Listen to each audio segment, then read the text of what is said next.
9-man breakaway almost 7 minutes ahead, and there are still 19 sections of cobblestones to come. In the peloton sits Bradley Wiggins, riding his last race for Team Sky. Can the Olympic and world champion win in style today? In northern France at the start of spring, spectacular views are seemingly everywhere you turn.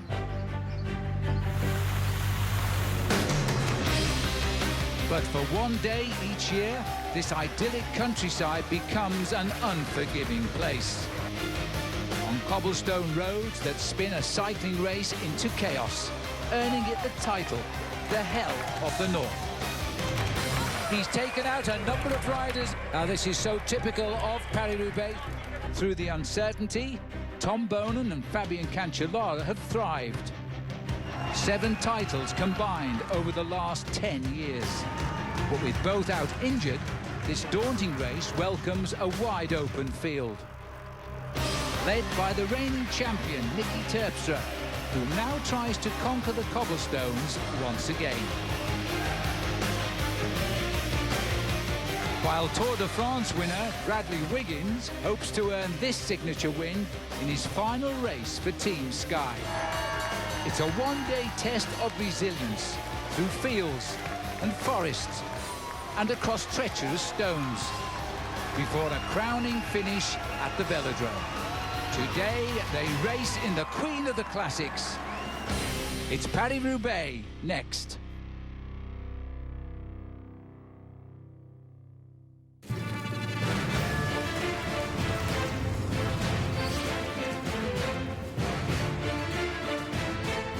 Welcome to what is a beautiful spring day here in northern France for the 113th edition over 157.4 miles of the race between Paris and Roubaix. I'm Phil Liggett. Alongside me is Paul Sherwen, and before we go to the action, by the way, that is what they're all aiming at, is this famous velodrome built in the 19th century of Roubaix itself. Take us through the route, Paul. Yes, the riders started from Compiègne, northeast of Paris, early this morning. After 30 kilometres, by the way, a breakaway of 9 riders managed to get clear, heading up towards the 27th section of cobblestones to go. They count down all the way to the final section of cobblestones. One of the scary sections is section 18, the Trouet of Orenburg, built in Napoleonic times. Then it's through the farm fields of Mons-en-Pévèle. It's usually a little bit muddy out there, even though it's dry today. Then down towards the Carrefour de l'Arbre, one of the very difficult sections down towards the end of the race. And they then head down, plain sailing into the velodrome in Roubaix. They've already covered 8 sections of cobblestones. There's still 19 left to go. Well, before we join the action, let's show you just what's happened already here on the roads to Roubaix. It's been quite a busy day. In section 26 of the cobblestones, Gert Stegmans was a big man to be caught out and left on the roadside. And more seriously was the crash to a man that was a fancied rider today, Stein de Volder. And as a result of this crash, he retired from the race. Then 134 kilometres still to go. There was a whole range of crashes. Out from Cofidis went Jonas Alstrand in the red jersey. And Tyler Farrer, who now rides for MTN Quebec, he had a flat rear tyre and was spending a long time waiting for a wheel change. So it's bad luck for Tyler. Also falling today, Andreas Schillinger. He had a bit of a tumble. And the worst off looked to be Adriano Malori there. And then 117 kilometres out from the finish, Katusha's Gadis Smoukalis was down. So all of those riders are now either chasing or have retired from the race. So as we enter sector 19 at Havloy, we are 6:40 behind the original breakaway of 9 that got clear at 30 kilometres. It's a beautiful day, clear blue skies. The biggest competition is the dust, I think, on these cobblestones. A lot of riders have gone down in crashes, but nobody significant except Stein de Volder are out of the race. We are now on sector 19 of 27 sectors here. Well, section number 19, Phil, Avaloui, it's 2.5 kilometres longer, but this to me really is more about the setup for the next section. This is probably the next section, number 18 to go, is one of the most famous as we look there of the Bataille de Denain, the Battle of Denain back in 1700. Today, it's the Battle of the Forest of Arenberg, which is going to be in a few moments' time. Well, as we're looking here at the peloton, we are without two of the men who've dominated this race over the last 10 years, and Tom Bonan had an incredible crash in Paris-Nice. He was riding near the back of the peloton, Paul, and he just fell, touched the mate, and the result was a dislocated shoulder and a fractured wrist in effect, and not here. A big shame, because I thought that Tom Bonan was in fine form this year as we can look down there of the mining site of the Forest of Arenberg. Paris-Roubaix, though, has been very good for Tom Bonan over the years, I've got to say, because, you know, he's won Paris-Roubaix on 4 occasions, but him and Fabian Cancellara, 7 times they've won this race in the last 10 years. And both are out. Cancellara also crashing out in the Classic. So this has left a very, very wide open race, and these boys know it, because look at the speed they're travelling at the moment. They are now racing just simply to get in at the head of the race into the Forest of Arenberg. That's the important thing. This is a long, long stretch of road, the Forest of Arenberg, at 2.5 kilometres, and you've got to be at the front. Well, we've seen Peter Sagan at the back of the race as we race towards this entrance into the forest, and Sagan's in a very, very bad position at the moment to be a player. Well, there you can see a fluorescent yellow jersey at the back there. That's one of the teammates of Peter Sagan. He had a mechanical incident. This is not the moment to have a mechanical incident. These riders will be lining up for section number 19 to go. After that, 18 to go is the Forest of Arenberg. These riders will know. You can just see the chaos, the risks that riders are taking now to be up at the front. They want to be in the best positions going into the next section of cobblestones. All kinds of risks. They're jumping onto the pavements. Yeah. They're going around the corners to keep themselves positioned at the front end of the main field. Any kind of risk, anything's possible, anything will be done to stay at the front end of the peloton in a race like Paris-Roubaix. Another mechanical over to the right-hand side, a hand up. Well, that's a real shame to have a flat tyre at this stage of the race as you're racing towards the entrance. Oh, they're jumping over those roads at the back. I thought they'd actually come down there. They're just bunny hopping all of the obstructions in the road. They're desperate moments, these, because they know they can't afford to let the gap open. And you might have noticed that once again we've picked up the tailwind. This is section number 19 to go for the main field. This is Avaloui, a 4-star section, 2.5 kilometres long.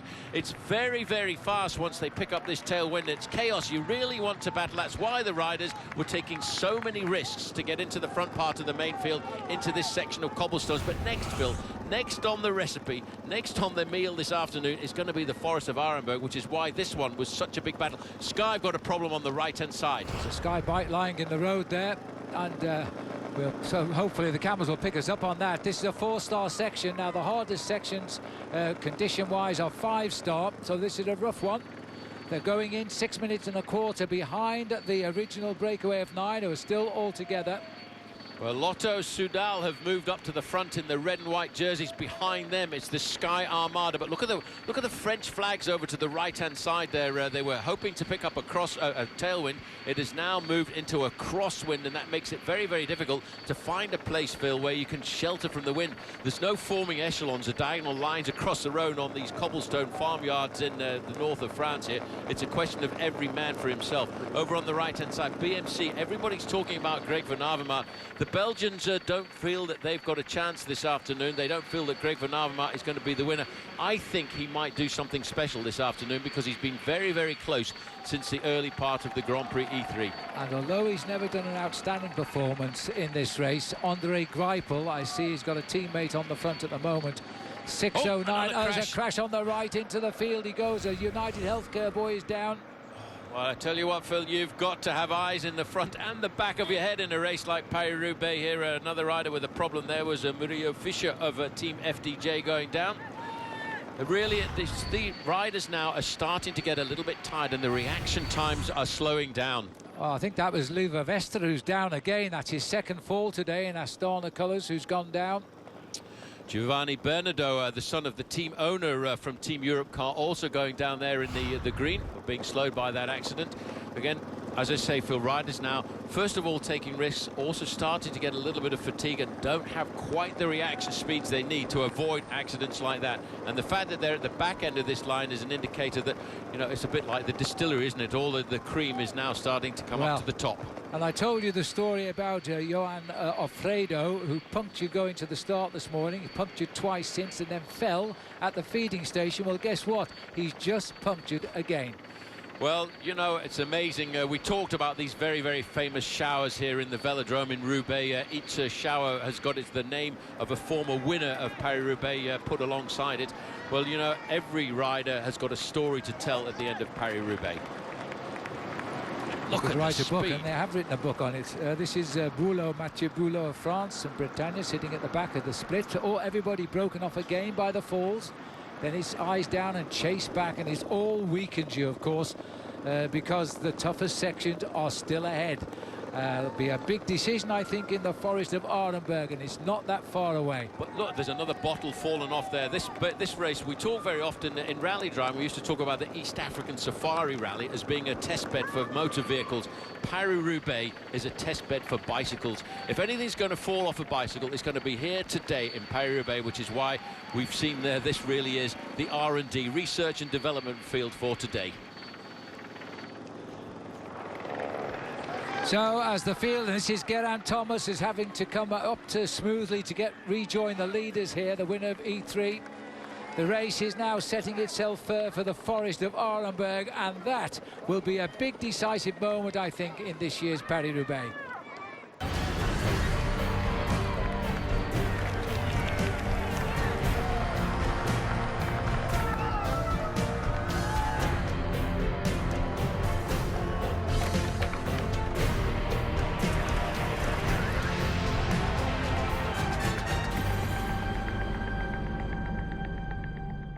Finish in Roubaix itself. Now, one man carrying big hopes today is Sir Bradley Wiggins, the British rider who is riding the event for the 8th and certainly his last time, because today he leaves his Team Sky as he concentrates on the Olympic Games in Rio next year. Now, one of his teammates here is Ian Stannard, and Stannard probably one man well qualified to tell us what makes this race so special. Yeah, it's a one-day race. It's 260k. You got 50-odd K of cobbles, and it's absolutely brutal. You know, it's not played out over a week or 3 weeks. It's all in that one day, over 260k, and you got to fight, and you got to be at the front all day. And there's a lot of luck involved as well, but it's brutal. I want you to look right into that camera and tell me why would anybody possibly want to do that? Good question. I don't know. The first time I did Roubaix, I was, what the hell am I doing here? You know, your hands are killing you. What am I doing? Why am I racing this? And then you get to the velodrome and there's a sense of achievement, and everyone's got their own little story of, you know, what happened through the race. Everyone's got a tale to tell. And then, yeah, after an hour on the bus, can't wait till next year. I'm going to do this and prepare for it properly. Yeah, no, there's something that draws you to it for sure. The big thing this year, Paul, is that Team Sky have the strength in depth. They do, and the motivation as well. When it comes down to the last half an hour, it's a question of how many men do you have alongside you. Well, Bradley Wiggins can count on Geraint Thomas, 7th in Paris-Roubaix last year, and Ian Stannard, who this year won the Omloop Het Nieuwsblad for the 2nd time. He's a specialist over the cobblestones. And if you want a bit of history thrown in there, 2004 in the junior Paris-Roubaix, first across the line, Geraint Thomas, 2nd, Ian Stannard. They know how to ride this race. So we're looking now at the tail of the breakaway here. The 9 men have just entered the Forest of Arenberg with a time gap of 5 minutes and 55 seconds. The flags of Flanders, the black, yellow ones down there, and trouble here immediately at the front as they start to dance on these cobblestones. This is Sean Deby, who's lost contact from the 9 leaders. Remember, they got away just 19 miles into the race today, and now they're only 58 from the finish. Phil, it's almost impossible to explain what this section of cobblestones is like. It is such a monumental section of cobblestones. Everybody talks about it. You can walk down there and you can actually walk off to the side of the road and you can find wild boar. But funnily enough, it's opened just once a year, and that's for this bike race. The cobblestones, they're not even at all. You hit this cobblestone section in excess of 30 miles an hour. Over the first 50 to 100 meters, you can't actually see anything. Everything in your body is vibrating, including your eyeballs in the sockets. Well, the crowd waited for this occasion here. There's no vehicles allowed in the forest on a normal day, but this is not a normal day. I just saw the flag of South Africa flying as well, because they've got the first all-African team in the race today, MTN Quebec. Struggling at the back of the race now. These riders just hanging on, trying to get clear onto smooth roads at the top end of the forest. But we have to say, Paul, that the conditions here, if there is such a word we can apply, are perfect. They are absolutely perfect. This is Sarah Montins of IAM Cycling at the front. He's ridden away, but you can see the way his machine is bouncing all over the place there. These riders are lucky because it's almost calm for them. They don't have to battle for position, but when the main field comes in a few moments' time, it's chaos. It's chaos trying to stay at the front, avoiding bikes, avoiding bottles, avoiding the crowd at the side of the road, and trying to get through this section of cobblestones, which dates back to the era of Napoleon I. So Samartine's trying to just draw them out to make them chase him, because they've got to keep the pressure on here. The gap's now 5:52. They've lost 4 seconds since they entered the stretch here, and the peloton have yet to come on board. And Matska is in second place for Bora Argon. Phil, this is a historic piece of cobblestone. It's magnificent. You can see the side of the road there. I think they must be using that for horse training in this day and age there, because there's no way that you could ride on the left-hand side there. You have to ride down these cobblestones, which have been down since the 1800s. The crowd know this place. They know that this is not the place where you're going to win Paris-Roubaix, but so many riders in the past have lost all chances of winning Paris-Roubaix on this section of 2.5 kilometers of hell. Not least the great Johan Museeuw, who crashed here and badly hurt his knee. It was almost a career-ending injury. Anyway, the exit of the Forest of Arenberg for the one leader here, Alexis Saramotins of IM Cycling. A huge crowd coming out, and that's because they'll all be heading for the cars very shortly and getting across to the next sector of cobblestones. Those flags of Norway there, are they for Christoph, the man who's ruling the roost there this year in one-day races and in stage races for that matter, and aiming today to become the first Norwegian ever to win this race.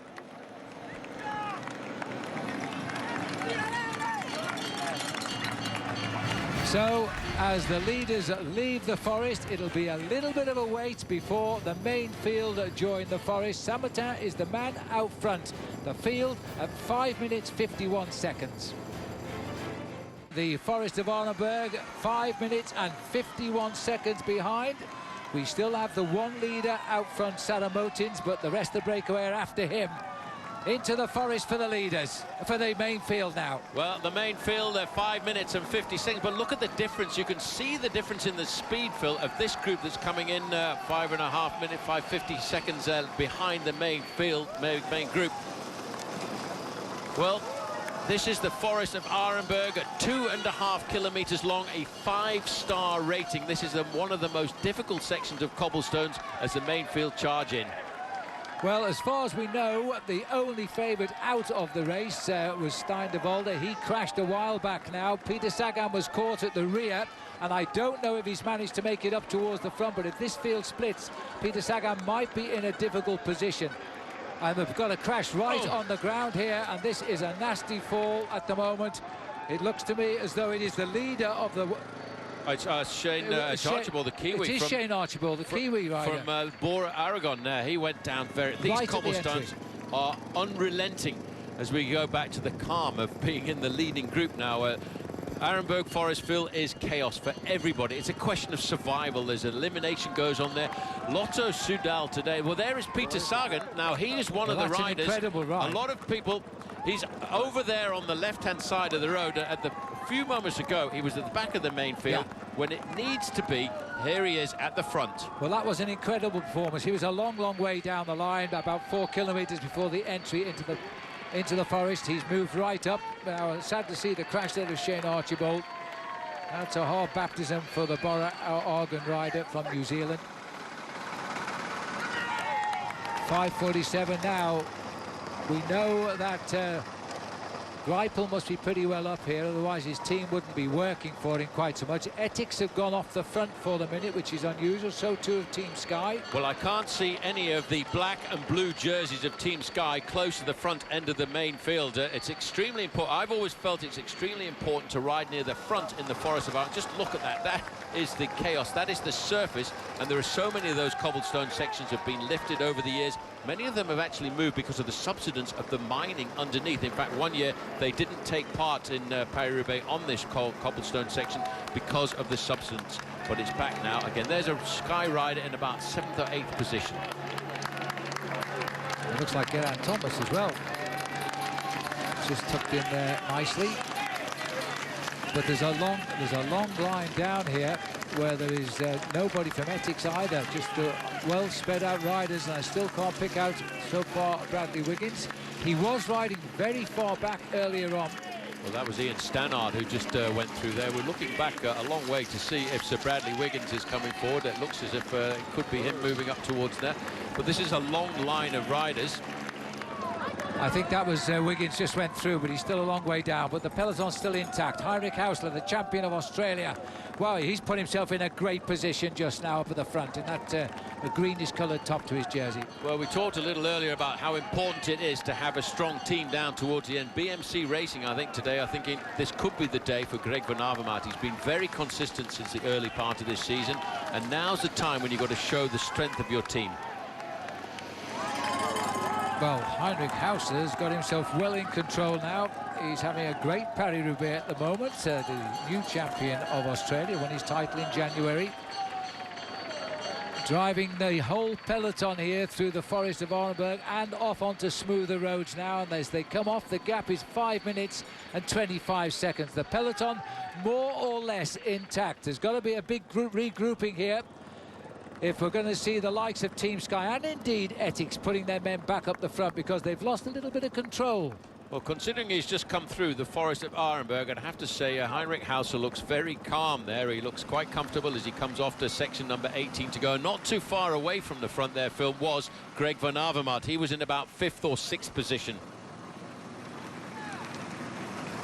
So on to sector 17. This is for the breakaway at the moment, and they seem to have regrouped. Well, this is the section called Wallers, but its nickname this day and age is Pont Gibus, and Gibus was the nickname of a certain Gilbert Duclos-Lassalle, who won Paris-Roubaix on 2 occasions, once in a photo finish against Franco Ballerini. And his nickname is Gibus.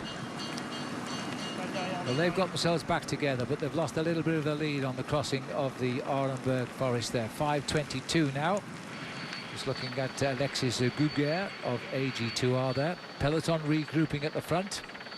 Well, I'm not sure it's regrouping that much. Look at the zigzag snake starting to form at the front end of that line there as riders look over their shoulders. They're trying to figure out who is in this group. Peter Sagan, though, is very comfortably in this group. He's negotiated his way quite soundly there through the Forest of Arnberg. I wonder if this will be the day that they go to make Oleg Tinkoff a rather happy man, because he's not been too happy since the start of the season, the owner of Tinkoff Saxo Bank. Got rid of Bjarne Riis because there were no results, and Tinkoff now wants results. Sagan tried to get a result for him in the recent classics, but hasn't quite confirmed his great form yet. Well, it's not all come back together just yet. A little bit of chaos still going on in that Mayfield. We see the arrowhead forming there. Andre Greipel on the left-hand side there in the white jersey. He said he would attack in this Paris-Roubaix. He's very, very motivated. His team did a good job setting up the entrance into the Forest of Arnberg. But no, Mr. Greipel, you haven't got away quite that easily. Nobody willing to take up. They're allowing a regrouping here as they slowly come back together. Hausler over to the right. His best ever finish in Paris-Roubaix is a very creditable 7th place a couple of years ago. Here is Bradley Wiggins, but where is he? And the camera pulls back, we'll find out. Looks as though he's had maybe a little bit of a problem here, because he's being paced back up, not surprisingly, by Salvatore Puccio, the Italian member of Team Sky, bringing them back up. But he is getting himself back into that group. He's negotiated his way through the Forest of Arnberg, so he's still in with a chance of doing what he wants to do and go out on the crest of a wave with a victory. He got caught at the back, and he really needs to be at the front, and we could see it a long way out of the forest. He was riding at the back. Well, He's Phil, been very lucky to recover from that. I would normally agree with you, but if you cast your mind back to last year when we thought about it, we didn't see Bradley Wiggins right till the very end of the race.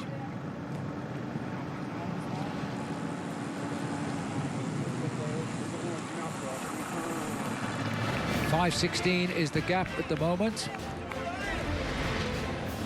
So as the leaders go up, they're regrouping at the front. We're 87 kilometres, 55 miles from the finish.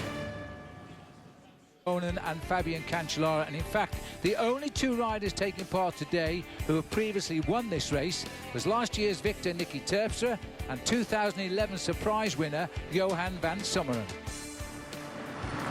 Well, this is the Pont Gibus section of cobblestones, while there's section number 17 to go. It's got its nickname from Gilbert Duclos-Lassalle.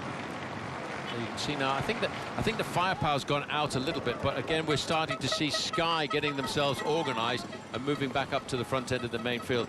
Well, the traffic, look at that. Phil, you can just see now, in fact, the barriers are going down.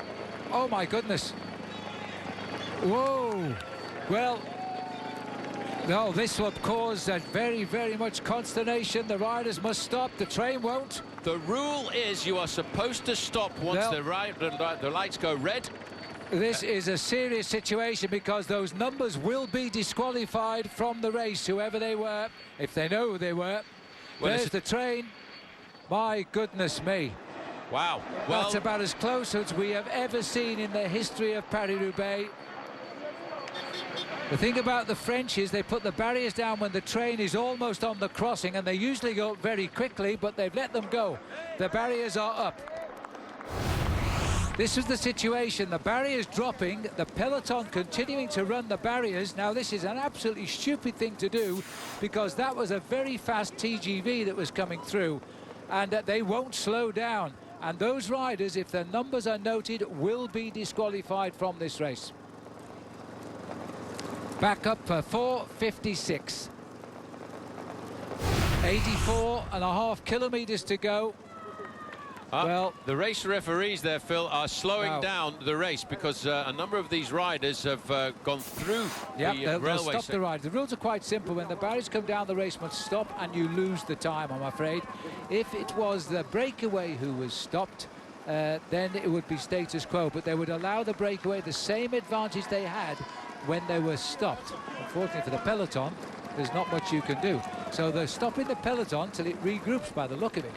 Well, I think it'd be very difficult, Phil, to find out the riders who actually broke the rules there and disqualify them from the race, because I'm not sure there were enough referees there to be able to do that. But this did happen in the Paris-Roubaix a couple of years ago, where they disqualified the riders who finished third, fourth and fifth. Yep. I remember Peter van Petegem saying at this time, if this had happened in Belgium, they would have stopped the train.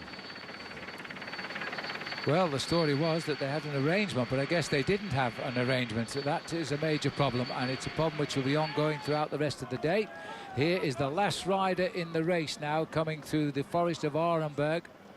So a long way behind right now.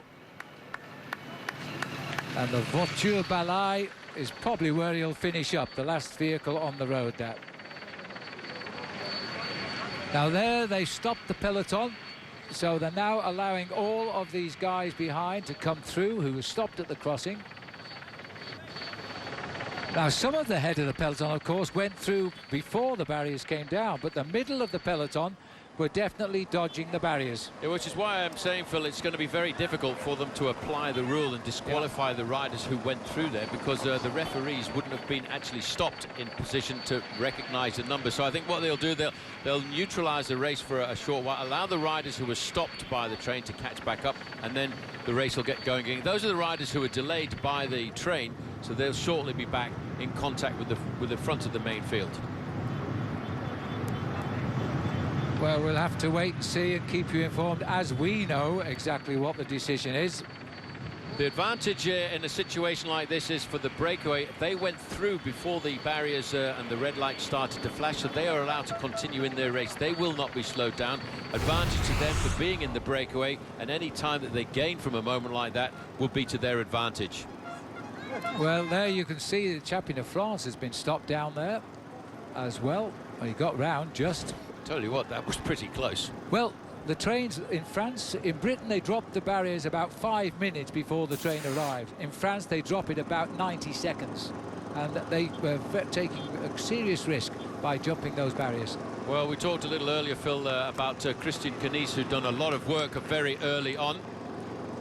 And because of that little bit of chaos there, the advantage of the breakaway group has increased by around about 30 seconds. So it's not really affected the outcome of the race, I don't think.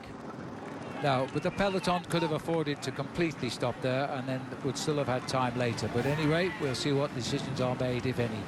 5:31 is now currently the gap. We're back up with the leaders who have completely rejoined. 9 riders in front. A little bit of chaos, but then, hey, this is Paris-Roubaix. As we look at the tail of the field here, this is the breakaway in Paris-Roubaix. 5:23 the gap. It started to come down again. Another crash, and the Sky Rider gone down. And it looks to me, is it Geraint Thomas? It is Geraint Thomas who's gone down right on that right-hander. Watch the top of the picture here. And he was at the front end of the main field, Phil. He was in the top 10 to 12 positions. And he just lost it a little bit going around that corner. Bloodied on his elbow there to the left-hand side. He's waiting for a new machine from the team car. But he looks a bit stunned with that. But it was at the front end of the peloton. And you can see it's the pavement. The riders are taking crazy risks. They're doing this because they know how important it is to attack the cobblestones close to the front. See, he seems to have just slipped on the dust on the paving itself. But he's up and riding again. I just saw the mechanic had pushed him away. He's got himself a new bike, and he's going to have a pretty hard chase. His jersey's a little bit cut up there. A crash like this, you've got to psychologically get yourself back in. Don't panic. Try and use the cars if you can to get yourself back up to the main field. Well, Geraint Thomas is the man on form, but he's also the key strength for Sir Bradley Wiggins today. Geraint Thomas, only 28 years of age, by the way. He stands at 6 feet. And he's already had a great win. He became the first British rider just over a week ago to win the Grand Prix Arlebecke, E3 they call it now, which is the name of the highway across Europe there. Just moved on to a spare machine there. In fact, he's moved back onto that Dogma 8 that he's got there, and it's got rear suspensions in. I wonder if that's going to make his ride a little bit easier. His face looks fairly concentrated. You mustn't panic at a moment like this, but Phil, you can't push yourself into the red zone because then you won't be able to recover a little bit later on. Use the cars, use the chaos, stay calm. If you're going to come back in a race like this, you will come back naturally by the flow of things. Commonwealth Games road race champion, former champion of Great Britain, and Thomas is a real fighter, this man. And he'll come back by the look of it. He's gritting his teeth, but he's using valuable energy, which was really supposed to be for Bradley Wiggins later on today. Well, Ken Van Bilsen, Cofidis, tried to tempt out the peloton. Well, Cofidis, a local team. In fact, their head offices are about 5 kilometres away from the velodrome here, so important for them to ride well in a race like Paris-Roubaix. Although I'm not sure that this young man has got such a big tab on his back that they're going to allow him too much freedom.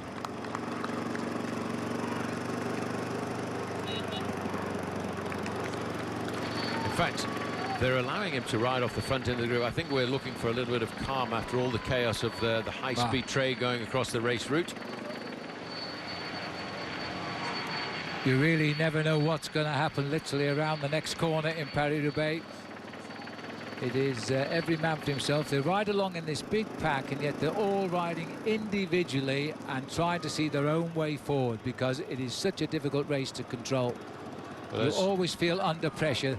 You're saving nothing like 30% in the centre of that field. It's all nervous energy going to the wall. This is the breakaway, and Frederik Backert looks as though he's getting a little bit tired at the rear now. Well, he's taking risks there, Phil, riding over to the right-hand side on the little bit of dirt. It is slightly smoother. You don't need quite as much energy to force your bike across the cobblestones. And for him, he was looking for a little bit of recuperation to try and get back into the slipstream of the other 7 riders who make up this leading group of 8. But look, after having gained that 20 or 30 seconds because of the high-speed train, it's now come back down to just again outside of the 5-minute margin. We're inside 50 miles to go to the finish now, 79 kilometres. Normally they beat 2 hours for that, especially at the speed they've been racing today, which would put them on a very fast finish. Be about 15 minutes ahead of expected arrival. Very best today, absolute chaos. 5 minutes 8 seconds the gap. We've seen half the field stopped at a level railroad crossing, others riding through. We'll keep our eye on that for you because the rules are pretty clear. We're now inside 50 miles to the finish. The peloton is regrouping. Geraint Thomas has fallen. He's rejoined the back of the pack, and Sky seem to have some semblance of control at the front. Yeah, well, we're now coming on to for the main field section, number 16 to go. This is Andre Greipel in person, the champion of Germany on the front. He's decided he's going to lay it down because this is a long section of cobblestones, 3.7 kilometers long. There's a couple of nasty corners in the halfway through it, and that's why I think, you know, it may well be that he's trying to set it up for the Belgian national champion, De Boucher, who's on his squad. This is not the way to win for Andre Greipel. He's laying the foundations for someone else on his squad. I would say you were right here. This is the equal longest with the stretch to Saint-Piton, 3.7 kilometers. 5 minutes is the gap exactly, just dumped inside that now. Ethics have got control of the front of the peloton. They're desperate for a big result. They haven't won a major event in the Classics since Mark Cavendish opened it up for them. Now, this is Geraint Thomas here. He's got bruised elbows, and he's trying to rejoin at the back of the race at the moment. Well, he needs to get back on there before this section. Now, all of a sudden, Ethics quick step over the section. It's a 4-star section of Ornain.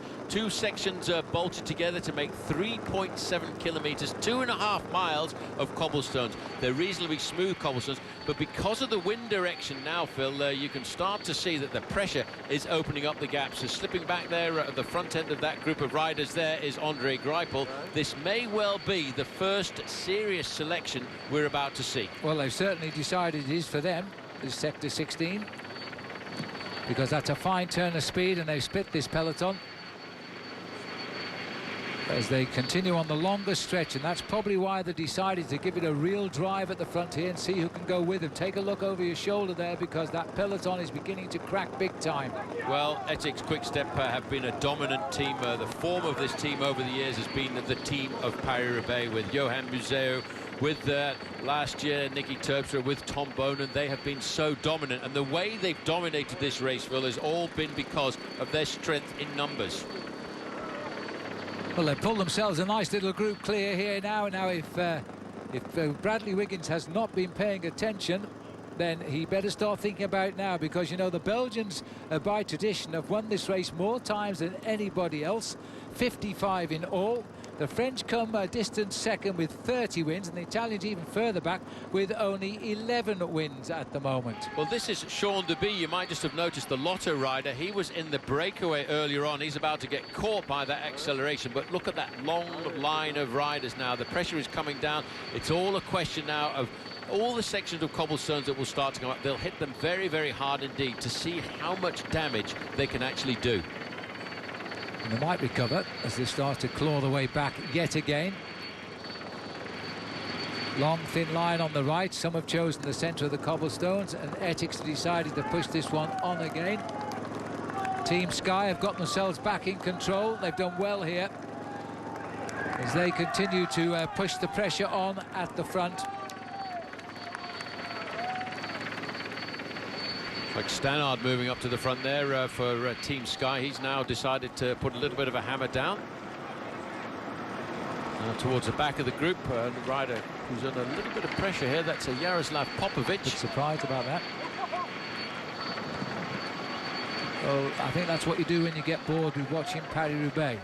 You walk in circles and play the trombone and the saxophone. But as always, we expected a good classic today. They don't call this the Queen of the Classics for nothing. As Sky now looking to ride from the front once more on Ornain, sector 16. Again, though, Phil, look at the pressure. This is not an organised chase behind the leading group of riders. This is just the pressure of hitting the cobblestones hard, and it's having an effect on the time gap. We're now down to 4.5 minutes. A minute has been wiped away in the last 10 kilometres or 6 miles of racing. Well, Ethics are determined to take control of this race. They've chosen this sector of cobblestones here. The gap is down to just 4.5 minutes. We've seen the first rider from the breakaway court, Sean Deby. A long, thin line of desperate moments turning that right-hander just at the moment. Still a big peloton, though.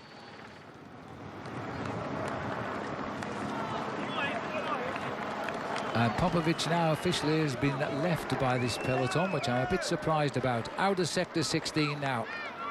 Well, the funny thing is about Trek Factory Racing, really a team that's decapitated without their leader, Fabian Cancellara, who crashed out just a little while ago and was unable to participate in his beloved classic season. Now, this is Gregory Rast on the section number 15. He really is an experienced man. 11 participations in Paris-Roubaix, but back now to the main group of contenders. Yes, the main pack here, and they're just scrabbling for position. They take a little bit of a front run when they can. They get lost in the pack for a moment. Greg van Avermaet is getting pretty excited up near the front as well for the BMC team. It's a big pressure moment, this, as they're racing now towards sector 14 here. The leaders are on sector 15 rather, and the peloton now only 4.5 minutes back of them. Still a big peloton it is, though, but how much pressure just to hold the position. Well, very shortly they will move away from the next section of cobblestone, and they'll start to line themselves up for a slightly easier part as they go through Beuvry-la-Forêt and start to head up towards Orchy. And once they get to Orchy, there's a nasty section of cobblestones there, number 12 to go. And that, by the way, has got the nice little name of the Forest of the Cemetery. So 4:28 the gap. We are now heading up towards sector 15 with the peloton, and we're only 74 kilometers to go. Sunday morning at 10:30 Eastern, the Bahrain Grand Prix is on NBCSN. F1 heads to the Persian Gulf as scorching heat gives way to blistering speed. The Bahrain Grand Prix, Sunday morning at 10:30 Eastern, live on NBCSN. Looking here at Dmitry Grutsev in the lead at the moment, as we're heading now to the next sector of Pavé, which will be sector 14. This man has never placed in the top 10 the Classic in his life, but he's going to give it a go at the moment. But the peloton don't seem too interested just now. We're on 15 with the peloton. 71.5 kilometers remain, and the gap is holding once again by the breakaway, which now is down from 9 to just 7 riders. The gap 4:27. Yes, but we're starting to see the clock count down now. We're well inside of 50 kilometers to go, around about 44 miles of racing. 50 miles, sorry. 44 miles of racing left to go.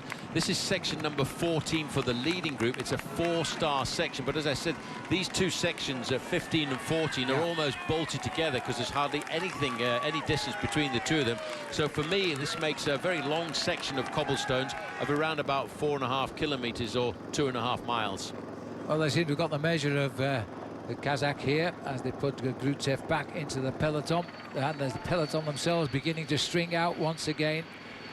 I think we'll see the gap come down a little bit more on this section through Tilloy and Beuvry-la-Forêt.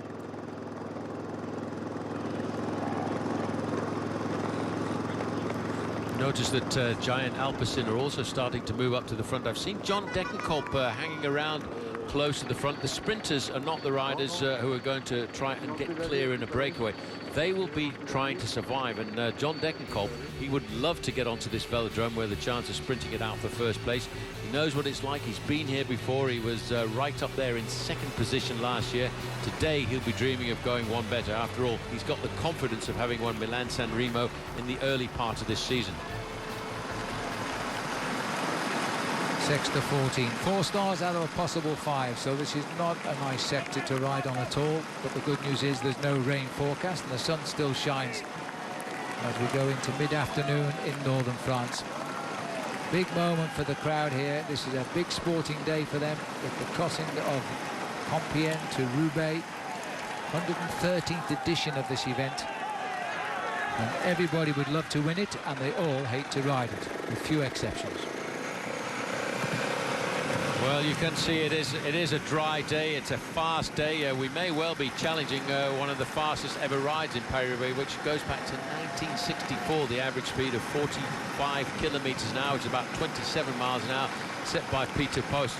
At the moment, we're sitting on an average speed in this race of just inside of that. Actually, it's dropped down, I think, because of the change of wind, and you can see the flags on the right-hand side there. 45 kilometers now.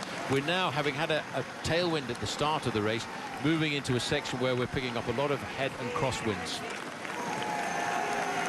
And these boys just riding through it all, down to 7 men from the original 9. We've left behind now Frederick Bachert and Sean Deby. They've gone. The others looking a little bit fragile too, 1 or 2 of them just at the moment, as the peloton again, still a very big bunch of riders here. Yes, but as we get closer to the finish, the speed will start to eat away into the number of riders in this group. The main field now is leaving section number 15. There's only about 300 or 400 meters between section 15 and 14, so they won't get much respite from the cobbles, and they'll line up very shortly now for section number 14 to go. Again, the mechanics have cut across country to be in the right place with the wheels in case the riders need them right now. As the riders now are starting to regroup, rethink, Ethics Quick-Step getting control of the head of the race. We're inside 70 kilometers to go, and the gap is 4:16. Well, the peloton under the control for the moment of last year's winner, Nicky Terpstra, because his Ethics Quick-Step team have now put a number of men up here. Sky is still time very much to play a part on the right. The gap is 4:10. We are entering now sector 14 at Tilloy for the bunch. Just noticed Zdeněk Stybar for the first time for many, many kilometers has started to pop up to the front for Ethics Quick-Step. He's the rider there in the white jersey in about 5th or 6th position. Right, 2 years ago, Phil, if you remember, he was right in with a chance of getting himself a victory here, and he was involved in a nasty little accident. Because of his cyclocross ability, he managed to stay upright, but he lost, I think, on that occasion, any chance of staying in with a victory. He's the guy who's got the ability to win a bike race like this, but I'm sure on that occasion his heart was really in his mouth. He bounced off the public on that occasion and still stayed upright. He is a challenger. People are talking about him as a man to likely succeed today. Well, last week in Tour de Flanders, his teeth fell out. Now they're back in again. He's had a new set made, so he should be okay. Well, talk about the rattles of the cobblestones. I think it was an expensive Tour of Flanders for him. We're looking now at the Tête de la Course, the head of the race. The big wide shoulders there of Trek Factory Racing, Gregory Rast, de Klerk is in this group, but these riders now starting to lose serious chunks of time every time they hit a cobblestone section. Inside of 4 minutes now. You can almost feel the difference in pace when we go back to look at the main field as they charge over these cobblestone sections well in excess of 27, 28 miles an hour. 4-star section here as everybody just hangs on in. This is Christopher Juul Jensen, the Danish rider, sat on the back for Tinkoff Saxo in that yellowish jersey. These are the survivors of the breakaway now. 7 men left in this group of 9. Well, there's 8 now, so obviously somebody has got back, and I suspect it might well be Bachert who's come back, because he had a flat. There he is, just sitting on the back there in that pale blue jersey with the white sign, the Wanty rider from Belgium, 25 years of age. You can tell now that the wind is starting to come from the left-hand side of the road because of that diagonal line as we go back to the front end of the main field.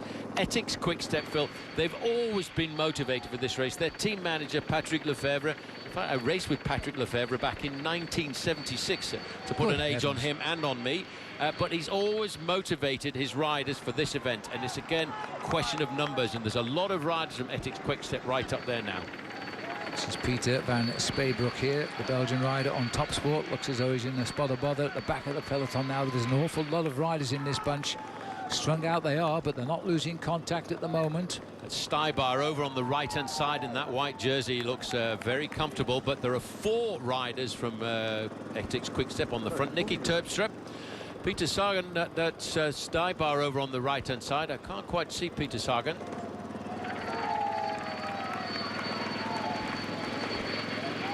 Oh, there he is. But in fact, you've got Stybar in the white jersey. There's a Lotto rider, and then the rider behind him is Peter Sagan. So he's sitting there, Sagan, just keeping himself out of danger.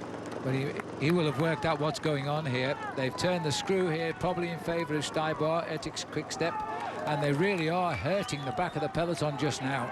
Talk about dictating the pace of the race. That's exactly what Etixx Quick-Step are doing. They know, the riders who are doing this pacemaking, they know they've got the strength in numbers. They want to eliminate as many riders as possible, and they know they've still got 3 very good chances of victory. Nicky Terpstra, the winner last year. Stuybar, many people are saying that he's the man to possibly come up with the victory here this afternoon. And the Belgians also believe that Stijn van den Berg, he could be their dark horse on this squad. Well, there's 4 Etixx Quick-Step riders driving at the front. They've caused a split here. It may not work yet, but the echelons are being forced here. The diagonals across the road. This could watch that gap open if they keep the pressure on. You're right. This is the section where we head across towards Orchy. They've turned left now. They're heading in a northwesterly direction, and yes, the wind is coming from the left-hand side. These are the bordures, they call them in French, the echelons, the diagonal lines across the road. There is John Degenkolb, number 11. The man who got the results right out at the start of the year, John Degenkolb, is a man for this. He was on the podium last year. He's got the form if he can contain it, and he's got himself in an extremely good position. Stuybar in the white jersey. Etixx know they've got the gap now. They've worked for this. They may have worked out the wind direction, and they split the field.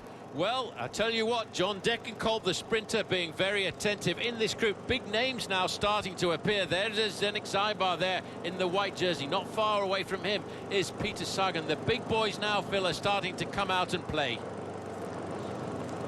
Well, they won't ease off now because they've realised all their hard work is beginning to pay dividends here. We're into the second feeding zone at the moment. Well, the gap too, Phil. Look at that, 65 kilometres, just around about 40 miles of racing, 3.5 minutes now. Well, the face for all to see here now as they scrabble across. Nice to see Arnaud Démare there, the French champion, trying to get across. He was one of the riders who jumped through the level crossing a while ago. We've never heard any decision on that, by the way. Bradley Wiggins, number 51, alongside his teammate there, and that, of course, is Bernie Eisel. They have missed the split here. They were sitting in the wrong position once Etixx Quick-Step knew what they wanted to do in the crosswinds. It's a typical Etixx Quick-Step move. Wait for the crosswinds and do what they say in Dutch. And one thing you need to learn in Dutch if you're racing in this part of the world is halverwege, which means half of the road, and that's exactly what they did. Nobody could get any shelter from the wind. They've got them split, but it's up to Bernie Eisel now to get Bradley Wiggins back into the front group. He won't panic in the crosswinds. He'll wait for a change of direction as we go on to sector 13 here. We're now on to sector 13 as we go now into Beuvry-la-Forêt. 64 kilometres from the end, about 40 miles still to race, and now all of the race very much under pressure. Sunday at 4 Eastern, the Toyota Grand Prix of Long Beach is on NBCSN. IndyCar's bold new design is put to the test on America's most iconic street venue. The Toyota Grand Prix of Long Beach, Sunday at 4 Eastern on NBCSN. The rejoining of Bradley Wiggins here in a group of riders coming up to the top 16 or so leaders. The gap is 3:22. He'd only find one teammate up there now, and that appears to be Ian Stannard. Well, another man who got caught out in the crossfire was Alexander Kristoff, because he was left behind as well in dropping back into group number 3. Just there with the little beard and the white jersey of Katusha is the man who was the winner of Gent-Wevelgem, Luca Paolini. We're all going to grit their teeth now because the front group is beginning to swell again. Kristoff's group's got a lot of work to do now. Bradley Wiggins didn't panic when the split occurred. He's worked his way. But this is all energy, Phil. At the end of the day, when you get left behind and have to drag yourself back into the event, you're losing energy at the side of the road. Sylvain Chavanel is number 141. Another dark horse for France. He expatriated himself, unlike many French riders, to Belgian teams for many years, and especially the Quick-Step squad for a number of years, to learn how to ride the one-day races. Long thin line on the rest on the left of the road. It's a case of follow your lead at the moment, and the leaders are all Etixx Quick-Step. They've ridden brilliantly today. They want the big result they've been searching for since Mark Cavendish got the first semi-classic of the year for them in Kuurne Brussels Kuurne. And now they want to repeat last year's victory. And if it can't be with Nicky Terpstra, they have other cards to play, especially one with Zdeněk Štejbár. Well, this is a newish section of cobblestones from Beuvry-le-Forêt into the outskirts of Orchy. It was put in a couple of years ago. You can see people stopping on the freeway over on the left-hand side there to have a look there again. Bottles still dropping off on this section of cobblestone. But for me, the next section of cobblestones, once they start to go through Orchy, is going to be very decisive again. They go down the Rue de la Cimetière, the road of the cemetery. Inside 3 minutes, the gap. All Etixx Quick-Step now, who started to really stir it up on sector 16 as we now race on to sector 12. They haven't come off the front since. You have to think, though, Phil, after the season that they've had, the domination that they've shown in a lot of the one-day classics, Etixx Quick-Step deserved to have the victory today. And Nicky Terpstra has been on song since the start of the classic season, and yet he's not been able to get himself onto the top step of the podium. And this was the race last year that really brought him to prominence as a one-day rider. Second best 3 times, Adam Blythe in the breakaway here for Orica Greenedge, the Aussie setup, as he sits on the back of this breakaway. Well, that's the end of section number 13. The next section is number 12 to go for the main field and for the leading group of what is now down to 7 riders once again, taking on board plenty of food at this moment in the race, because we're still looking at 40 miles to go. We're still looking at an hour and a half of racing, but it's now getting to the business end. Look at Stannard sitting in the middle there. Now, do you remember Ian Stannard up against 3 riders from Etixx Quick-Step in a race by the name of Het Nieuwsblad? Oops. They had tactical superiority in numbers there, but they couldn't beat that man. It should never have happened, but Stannard read it absolutely perfectly. He had to go alone, and he did. Well, he's up there now. They know all about him, and there's the strong workhorses here. Van Kiersbroek, Stein Vandenberg for Etixx Quick-Step. They're the drivers. The gap is 2:41, and we're now down to about 38 miles to go. Team Novo Nordisk is a global, all-diabetes sports team of cyclists, triathletes, and runners, spearheaded by the world's first all-diabetes professional cycling team. Racing with diabetes requires a slightly different approach. We constantly check our blood sugar before, during, and after races. If we're out of target, we may make adjustments to food or medication, working closely with our medical team. Join us to inspire, educate, and empower everyone affected by diabetes. We continue to bounce away over the cobblestones here. The peloton is in disarray just at the moment. About 10 seconds behind, we have a big group containing Bradley Wiggins and another favourite in Alexander Kristoff. And they might well get on now as we head on to the next sector of road here, which will be sector 12 for the peloton at Orchy. Well, the leading group now have come off the section of Orchy and turned left onto the road of the cemetery, but they're picking up that very, very nasty crosswind. Look at those flags there, right across the riders, 90 degrees almost. There's nowhere to get any shelter from the wind. There's no slipstreaming on a section of cobblestones like this. As you can see, moving up into second place again, Gregory Ras. The main field now entering section 12 to go, Orchy. Now, 2:37 is the gap, 58 kilometres left. Etixx have a total of 5 riders working at the front, and it looks as though as we swing to the back here, we may well have rejoined here with Kristoff and with Bradley Wiggins, among others. At what cost to the effort they've had to make.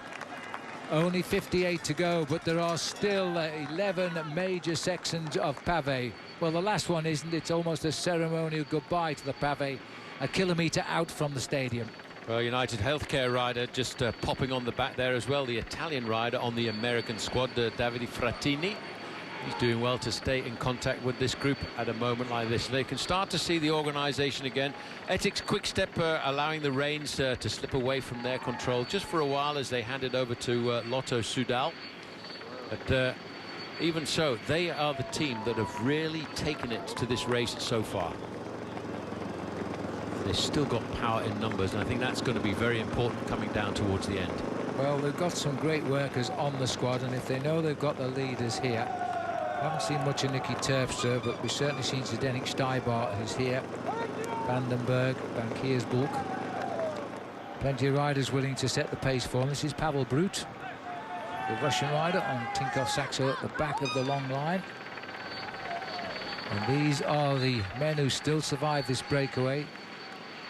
They're down again to 7 riders at the front. Gregory Rast, Adam Blythe, Alexis Gougerd, Alexis Salamotins, Tim de Klerk and Ralf Matze.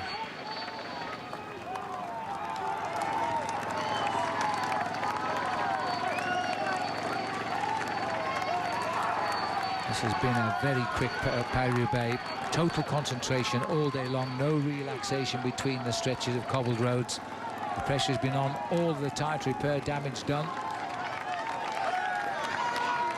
Another team that have increased their numbers because of the little bit of recovery there is Tinkoff-Saxo down towards the end, and they've got a lot of faith in their man Peter Sagan, who hasn't been the brilliant Peter Sagan of previous years, although he's been very consistent since the early part of the year.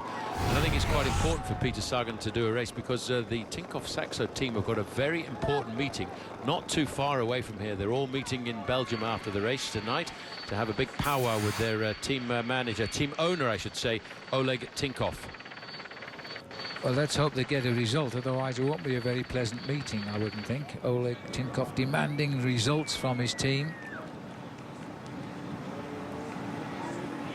Still tagged onto the back here, Fred Backert. Last man over the cobbles each time with the break here. I haven't seen him up the front for a long time now, but he's been out in front an awful long way today. But that gap, Phil, just keeps tumbling down as we look at 56 kilometres to go, about 35 miles of racing. The 7, in fact, have worked exceptionally well together. They escaped after just 30 kilometres or 18 miles of racing early on in the morning. And again, every time we start to pick up the crosswinds, you can see that main field really starting to stretch out. Now, if Bradley Wiggins has got any firepower left, he's got to try and recover. I know he's been left behind, but he's got to try and place himself back to the front end of this main field and hope that once we start to see the cobbles sort out this group a little bit later on, that he can survive in the front part of the main field. He needs to get some ground, that's for sure. A couple of Sky guys trapped mid-term of that peloton at the moment, and I think one was Wiggins. Needs to continue making progress. Let the other riders see that he is Taffy. here. That's Andrea Taffy there, who's just gone round that corner. Pozzato, sorry, I meant to say, which world are we in here? I knew he was Italian, but I was just talking about him a little bit earlier on, and he's the guy who felt that he's got a great chance.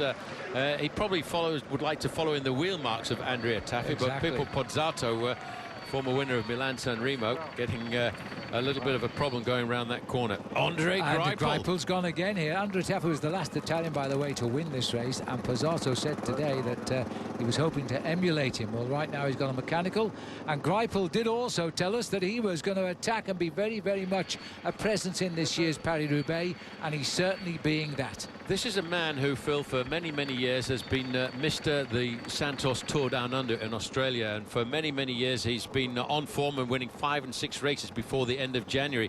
This year I think he made a little bit of a sacrifice missing out on going down to Australia, so he could be on form for this classic season, and I think he's proving that he's riding quite well. But he was setting that up for his teammate because it's the Belgian national champion now who is on the attack.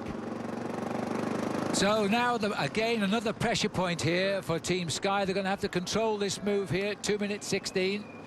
Jens de Bouchier is a very, very strong rider, listed amongst the could win Paris-Roubaix today, and he's putting the pressure on.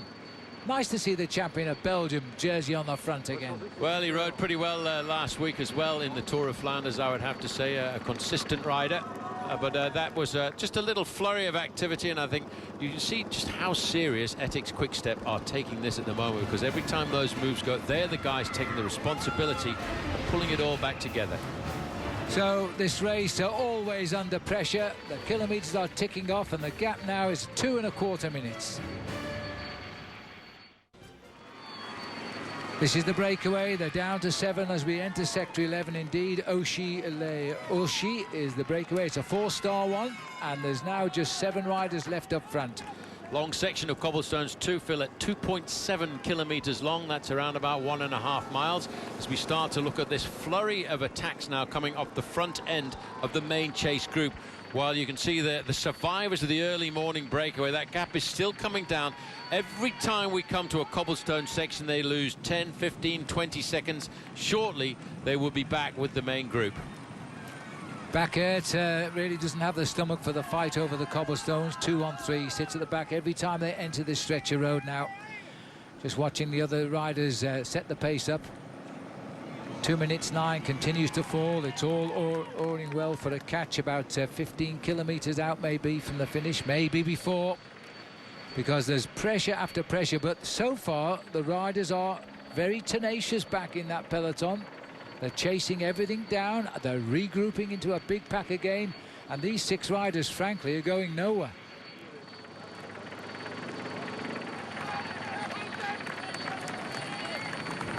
Well, that's a rider from AG2R who's in that leading group, and that is Alex Gougère, and he had a lot of bad luck himself in this leading group. But you can start to see now, Phil, a little bit of the pain from this leading group, as Tim de Klerk there of Topstalk Vlaanderen is not able to follow the wheel of the rider in front of him, and everybody's scuttling over to the right-hand side, just looking for a little bit of smoothness, a little bit of respite from the banging they've been taking from these cobblestones. Take your hat off to the Wanty rider there, Liggett. He's nipping round the riders as they lose contact. He stays last man in the breakaway, but he stays with the breakaway. He's glued to the back wheel of that front leading group of what is now 4 riders.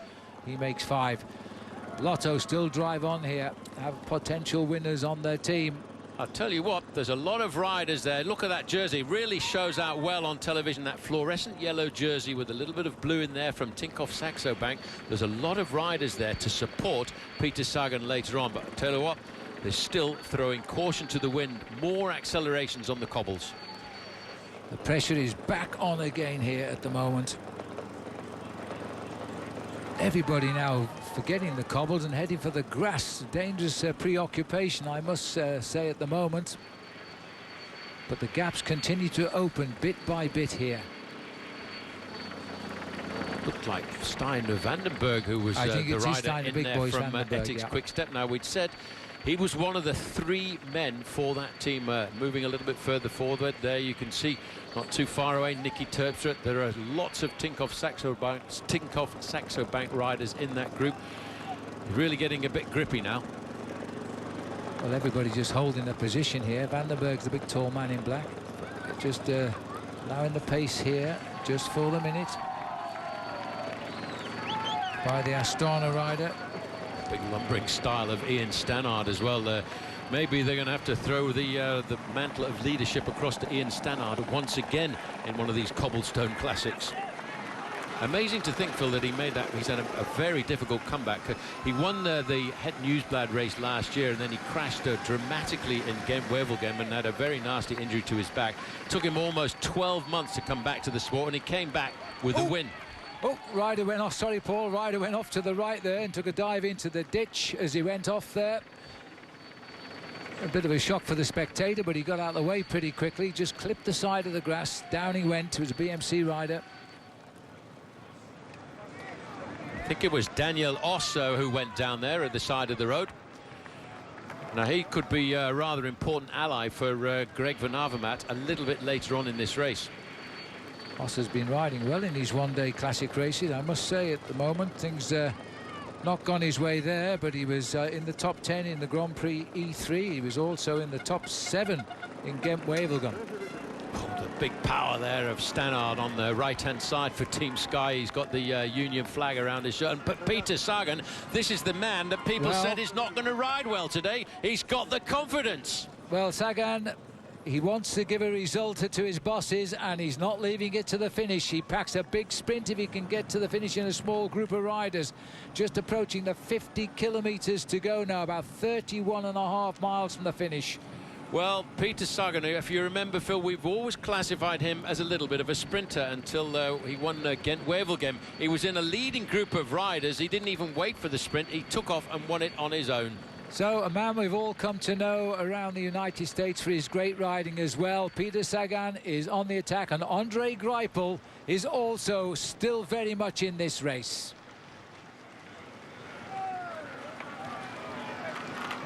Greipel here deciding the line, not going quick enough. He just flicked to the left to move forward a little bit. Oh, there's another. No, is another? It is another crash on the corner. Yes. Well, it's getting a little bit slippery now. Rider from AG2R looks like Johan van Summeren, the former winner of this race. It is Van Summeren, one of only 2 previous winners in the race, and there he is. Well, also down on the ground there, number 33 has gone down. That's Matti Breschel. Well, he's one of the riders who would have been up there to help Peter Sagan. He's a good rider for a race like this. It was a big ally to Fabian Cancellara many years ago. It's a little bit dusty. This is even more treacherous sometimes in the dry because you've got the dust on the surface of the cobblestones, making it a very slippy event. Getting grippy now, isn't it? I hope Matty's okay, because his wife has given birth in the last 48 hours, and he was riding this race for his newborn daughter today and wanted to do a good ride, and he was obviously right up in the thick of it there. Didn't look too good, sat down on the road. Support for the French spectator there wearing an Ijsburg jersey. If you're an older supporter of the professional cycling, I can't remember. He was in the wrong position there, and Johan van Summeren struggling there to get that wheel going over. Well, these are desperate moments yet again as riders dive for wheels, dive for the smoothest part of the road as they head down towards the end of Sector 11. They have split up once again under pressure, and it's almost who will be the next rider to go down.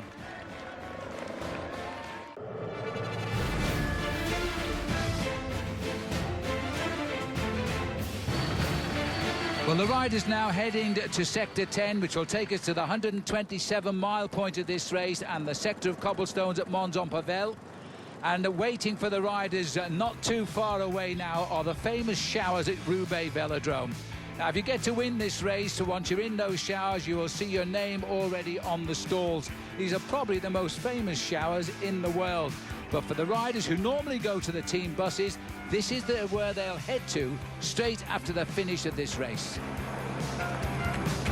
As we look at the 50-kilometre board there, we're saying it's 47.6. I bet the riders would hope that we're right and that the markers are wrong, but I'm afraid that won't be the case.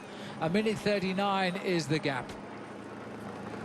Right, well, this is now Mons-en-Pavel for the group of the real contesters at 5-star section, Mons-en-Pavel, section 10 to go to the finish. 3 kilometres long, almost 2 miles. Sky appear to have 3 riders left in this front group at the moment. One is not Geraint Thomas. Peter Sagan is here. Stuybar is here. Jens de Bussche, the champion of Belgium, is also here. Greg van Avermaet.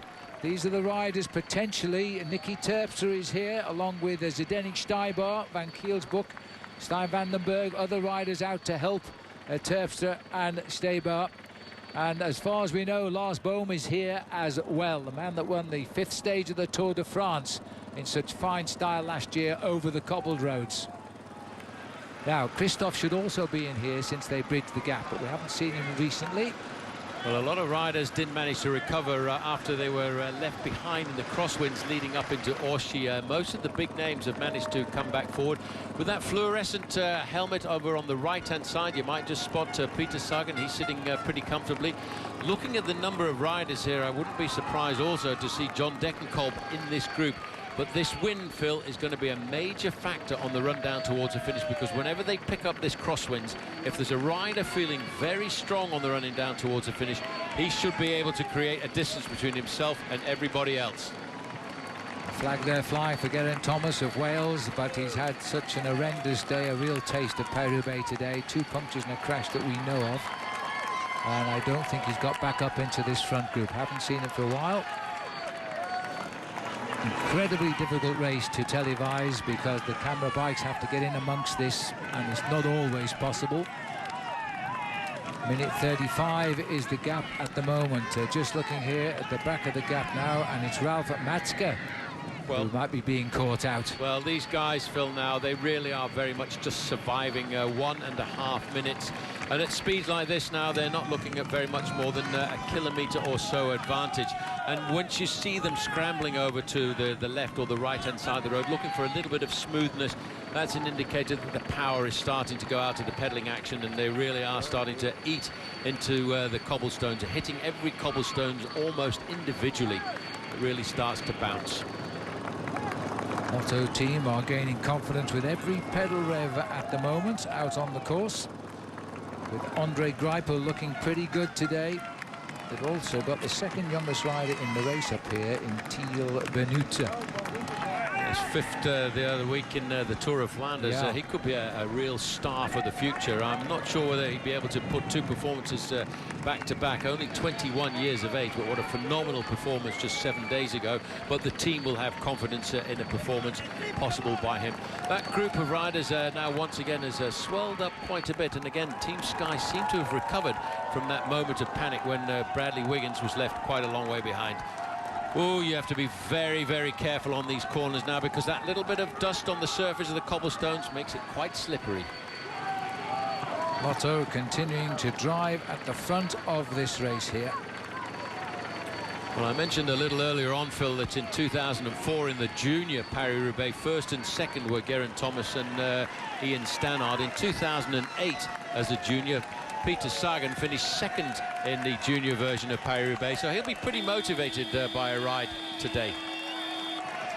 These are the leaders. The flags of Flanders are proudly flying here. Looks like Marcel Seberg setting the place for Lotto on the front.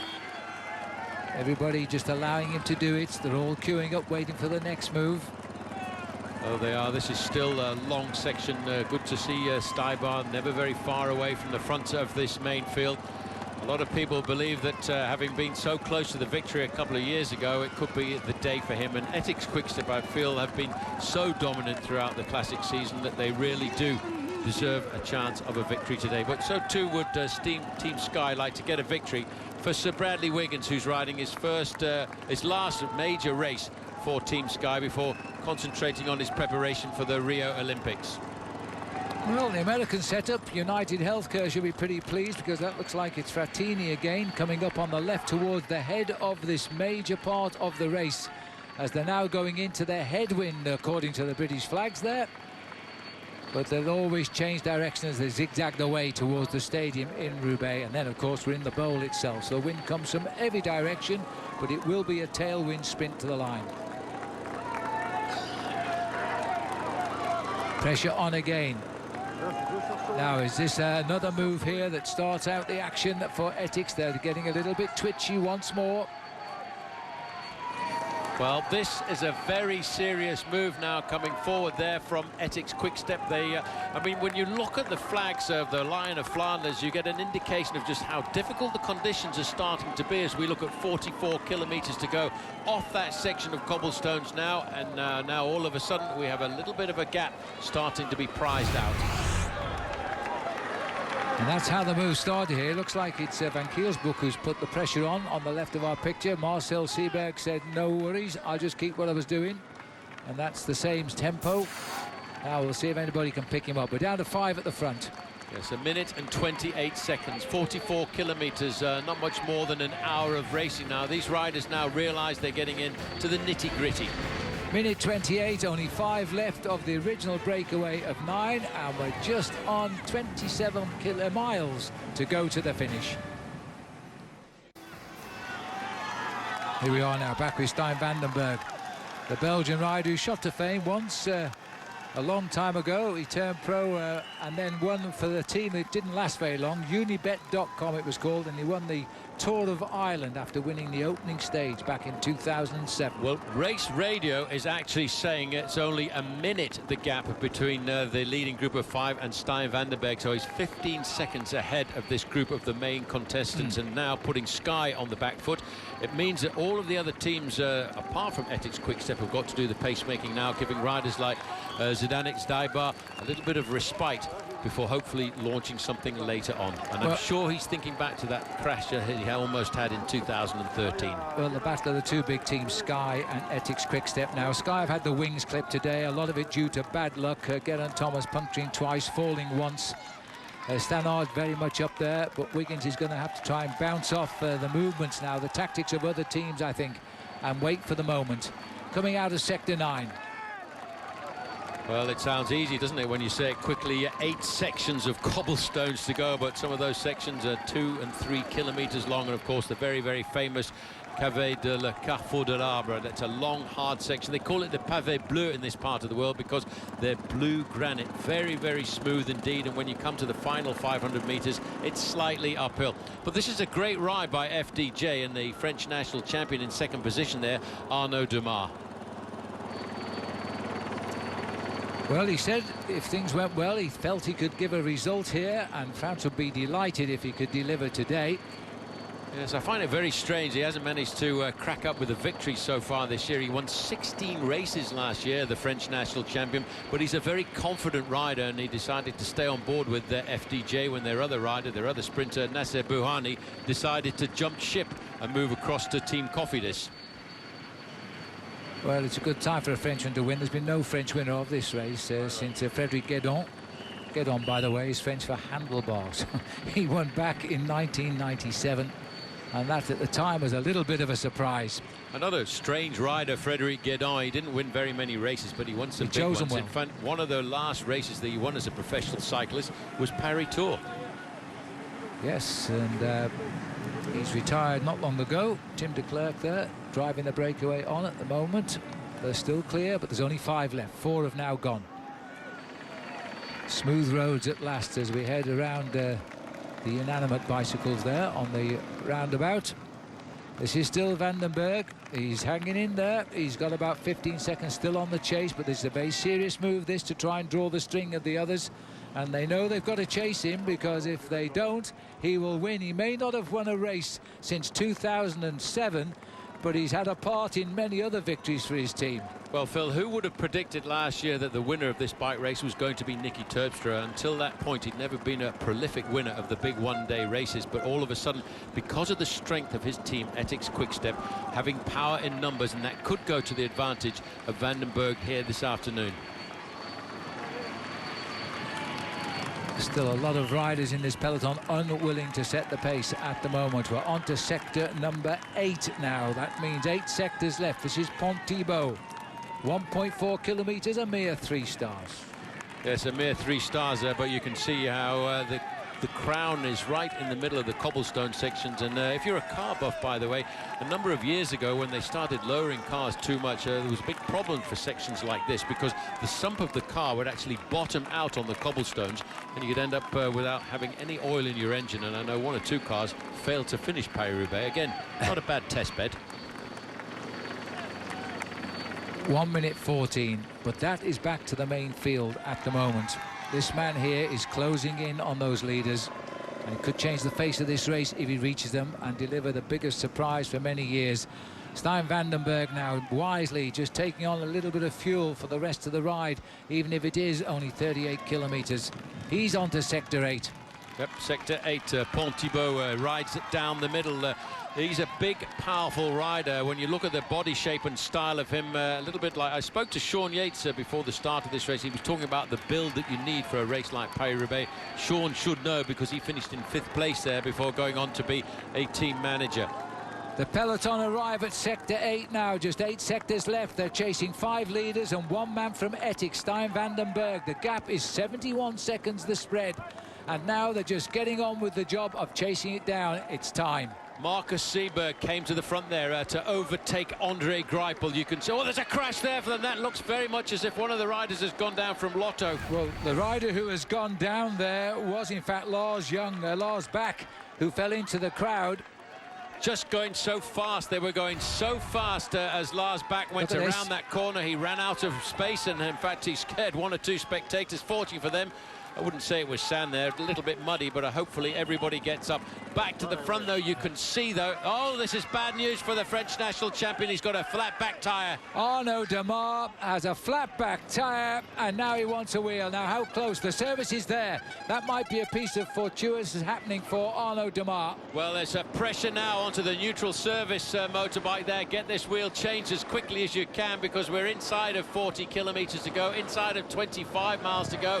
He's up and running. He's still got the cars there. So he's got to hope that he can get into the slipstream of cars and get himself back into the main field. But he was looking so comfortable up to that point. Well, now we know how much he was saving, because he'll have to chase to get back. Here we come, the junction on sector 8 here.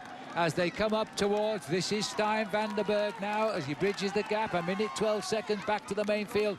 This is a fine piece of time trialing by the big Belgian.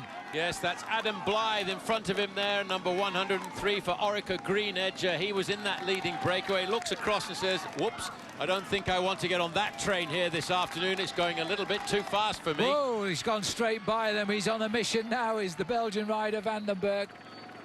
Boucher is up there as well, the Belgian national champion, just off the back of the group, the Bleu Blanc Rouge, the blue, white and red, the champion of France, Arnaud Demar. Well, you wouldn't wish this on the Frenchman, not in Paris-Roubaix. Maybe they haven't won it since 1997, but you don't deserve to have a flapper. At least fortune was on his side. He got a wheel very quickly. He's going to have to race hard now to close this gap down. The pressure that's on this peloton, because Stijn van den Berg is going to cause huge concern to this bunch. Andre Greipel, a man who knows how to win races. He pays back the team when they do lots of work for him. Today he's turning the tables around. He says, right lads, you've worked for me so hard in many, many races. I am paying you back with this. Greipel on the front, the panos on the side of the road say 40 kilometres to go. Our screen says 36.4. Let's hope the screen's right. This is turning out to be an incredible bike race today. Everybody believes they have a chance today, and it's probably because the big names of Cancellara and Tom Bonen, who've dominated this race 7 out of the last 10 years, are not here, both out with injury. And a lot of people feel they're up to fill their boots. These are the 5 leaders coming over at the moment. Well, it's Martin Wijnands is the rider from Lotto Nederlands to get into that group behind, but this is looking very, very serious indeed, I'd have to say, and all because of the move by Stijn van den Berg, looking very comfortable. He looks like he's got lots of power in there, but the gap between the leading group of 5 and the main group is only 1 minute and 9 seconds. Kinziato, the BMC. Kinziato is BMC, not Greg van Avermaet. He sat at the back. This is a very short section of cobblestones, only 500 metres long. It doesn't sound very much, does it, when you talk about it? And quick, when it goes past quite quickly, about 30 to 40 seconds. But as you can see, these 5 riders, they know what's going on behind. They know we're now getting to the serious point of this race. And I'm wondering now, as we look down here at Stijn van den Berg, if he's sort of been thrown out there to the lions for the moment to soften it up for a little bit later on for Zdeněk Stuybar, the rider who has been sitting comfortably in this group. It's all back together here. Well, the peloton had to come up and catch those boys. It was too dangerous as we go on. We now, in the last 20 miles of the race, 6 miles will be over cobblestoned roads. That's the situation at the moment. 32 kilometres to go, 10 kilometres over cobbled roads on the run into Roubaix. Now there's a move here coming over, and now this is a very serious move at 65 seconds behind. Bradley Wiggins is putting on an effort. Well, all of a sudden being put on the back foot on a number of occasions. This is what Paris-Roubaix, Phil, is all about. It's about courage, it's about dedication and picking out a very specific goal in your career. And that's what this man is doing here. This is pretty phenomenal. The man that's done it all in cycling except win a one-day classic is now making the move. He's focused on this race. He announced last year this was his target for 2015. Bradley Wiggins is making his move. 20 miles to go. He's got to make it count because you'll only get one shot at this stage of the race. Wiggins on the move. Well, he's picked the moment that he's wanted, and he's a very, very difficult man to chase down. He knows he's got a small group of riders in front of him, but as far as he's concerned, if he wants to win this race, he has got to do it on his own. This is section number 6 to go. A little bit further back, and then all of a sudden, Bradley Wiggins has come straight out of the gap, and look at this. He's on the wheel now of Stijn van den Berg, who says, hello, who are you? Well, that is amazing. Wiggins grits his teeth, jumps around and wants nothing to do with Van den Berg.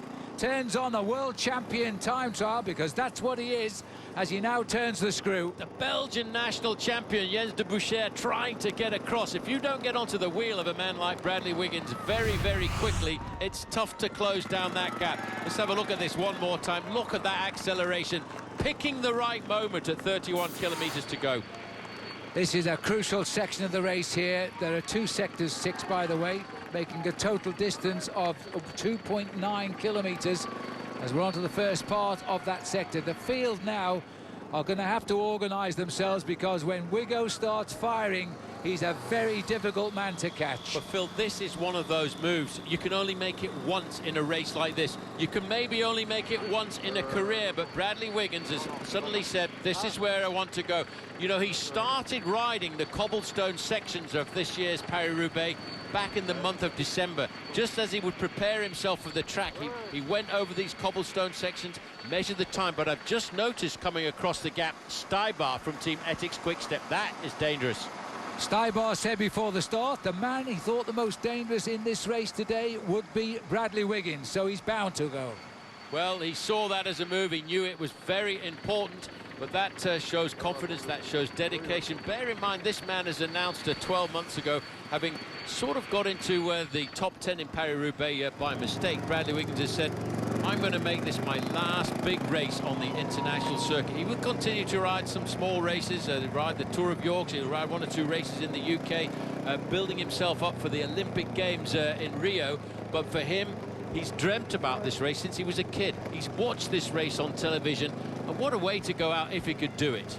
Well, now he's going to assess. He's sat up, he's looked, he knows he's got riders behind him. He will know now that Zdeněk Stuybar has just joined. These are 4 strong men. They represent 4 big teams. Who's left to chase? This could be a great move. Of course, there's still the riders ahead as well. Stuybar is in there. Now, all of a sudden, it's going to change the books a little bit for Stijn Vandenberg. He's got to say, right, I've got one of my top men in here this afternoon. I've got to work with Bradley Wiggins. We've got to consolidate, because this is a critical moment. We're inside of 45 minutes of racing to go down towards the finish. You cannot go back and do this move again. You've got to take the bull by the horns, and you've got to go for it. The gap's not that much there. 54 seconds between the leading group and the main field. That's group number 2 on the road, but what a group of heads of state. When these 4 riders come up on those 5 leaders, they're going to wonder what on earth has happened, because you've got the big names now. And it's a likely situation here that Stuybar and Wiggins will go to the finish together. 30 kilometres to go. We've got it all in order now, with our, more or less, with our mileage on the screen at 29.4. These are the 5 leaders, but the big boys are coming. 35 seconds is the distance behind of Bradley Wiggins, Stuybar, and of course Stijn Vandenberg. That is an exceptionally good move by them, but the group behind is Team BMC, Phil, who I think have to respond to this chase, because if they allow these guys too much freedom, they're not going to see them again. Well, those breakaways, the survivors, are just coming up to 200 kilometres in the front of Paris-Roubaix today. A tremendous achievement by those riders. They won't have gone off thinking they were going to win, and they're coming close to winning at 29 kilometres to go. But the face is changing every second now. 45 seconds is the gap to the Wiggins-driven chase group. Very strange to see that the team who's doing the bulk of the chasing in that group is the Wanty group, the small team from Belgium. They've not got the team of Alexander Kristoff doing the work. No work being done by Greg Van Avermaet's squad. They know, but I mean, the gap is not too much. We're still only looking at 42 seconds between the leading group of 5 and the main field, with Bradley Wiggins' group stuck in the middle. And now working very well, Frederick Backert there in that breakaway. The breakaway still survives, though. The kilometres are being ticked off. 40 seconds now to the chase behind, containing Wiggins and Stuybar. The epic cycle returns to NBCSN Thursday, April 30th, with La Flèche Wallonne. The peloton tackle the most notorious climb of the Ardennes, the Muir de Huy. La Flèche Wallonne, April 30th on NBCSN. 29 seconds, just making it 28. There's been a reaction by Team Katusha in the pack, and it looks as though they're bringing back the 4 leaders. Yes, well, all of this bodes exceptionally well for Nicky Terpstra, because he's just been sitting in the group watching all of this unfold. But again, Phil, as we come into the small town of Sisouin, you can start to see, again, swelling in numbers. This race is far from done, and BMC are very close to the front. Now, where's Well, what happened? A touch of wheels, a shoot to the left of the road, and missed everybody. Unbelievable. Now it's time to get back in the race. Sorry, madam, I haven't really got time to sign an autograph at the moment, but that's incredible. It was amazing that rider there managed to keep himself upright. Touched the back wheel of the rider in front, and when your wheel sticks on, you can't get it off, and he shot out into the crowd and didn't hit anybody. Well, we're heading now through Sherwen. We're lining up for another nasty little section. Now, change at the front here. Katusha still on the back foot to try and keep this race together for a little bit longer here as we rejoin the leaders here, who still drive on Sector 6 now at Sherwen. 3-star sector of pavé. Yeah, it's a tough section of cobblestones. 3 stars, as you said. 6 to go. Sherwen to Borgel, but almost immediately afterwards, there's another one, yeah, which is 6A, and that's the section of Borgel to Wanin. So after 6A comes 6B, and these are the rides. Then we'll be on to Campfin, which will leave us just 5 sectors to go. We don't really count the last sector. It's a ceremonial, very smooth cobblestone stretch of road outside of the stadium. 22 seconds the gap. Will they ever give up, these boys? They've done a tremendous ride. Great show of defiance out there for those 5 riders. It's Astana now pretty happy to come forward and do the pacemaking. Everybody realizing we're getting into the real grippy part of the race here, and everyone looking to try and find a little bit of respite from the wind as we zigzag now across the top of the north of France. But Wiggins made a very impressive move there. It didn't work on this occasion, but he's still got the Pavé de l'Arbre to come. He's riding very close to the front now. That may have sort of put him into his Wiggins attack mode now, and he's acclimatizing quickly, because if this man sets his sight on something, he is very difficult to dislodge. As we head out over this sector 6 here, split into 2 parts, this will be the second sector now. 19 seconds the gap.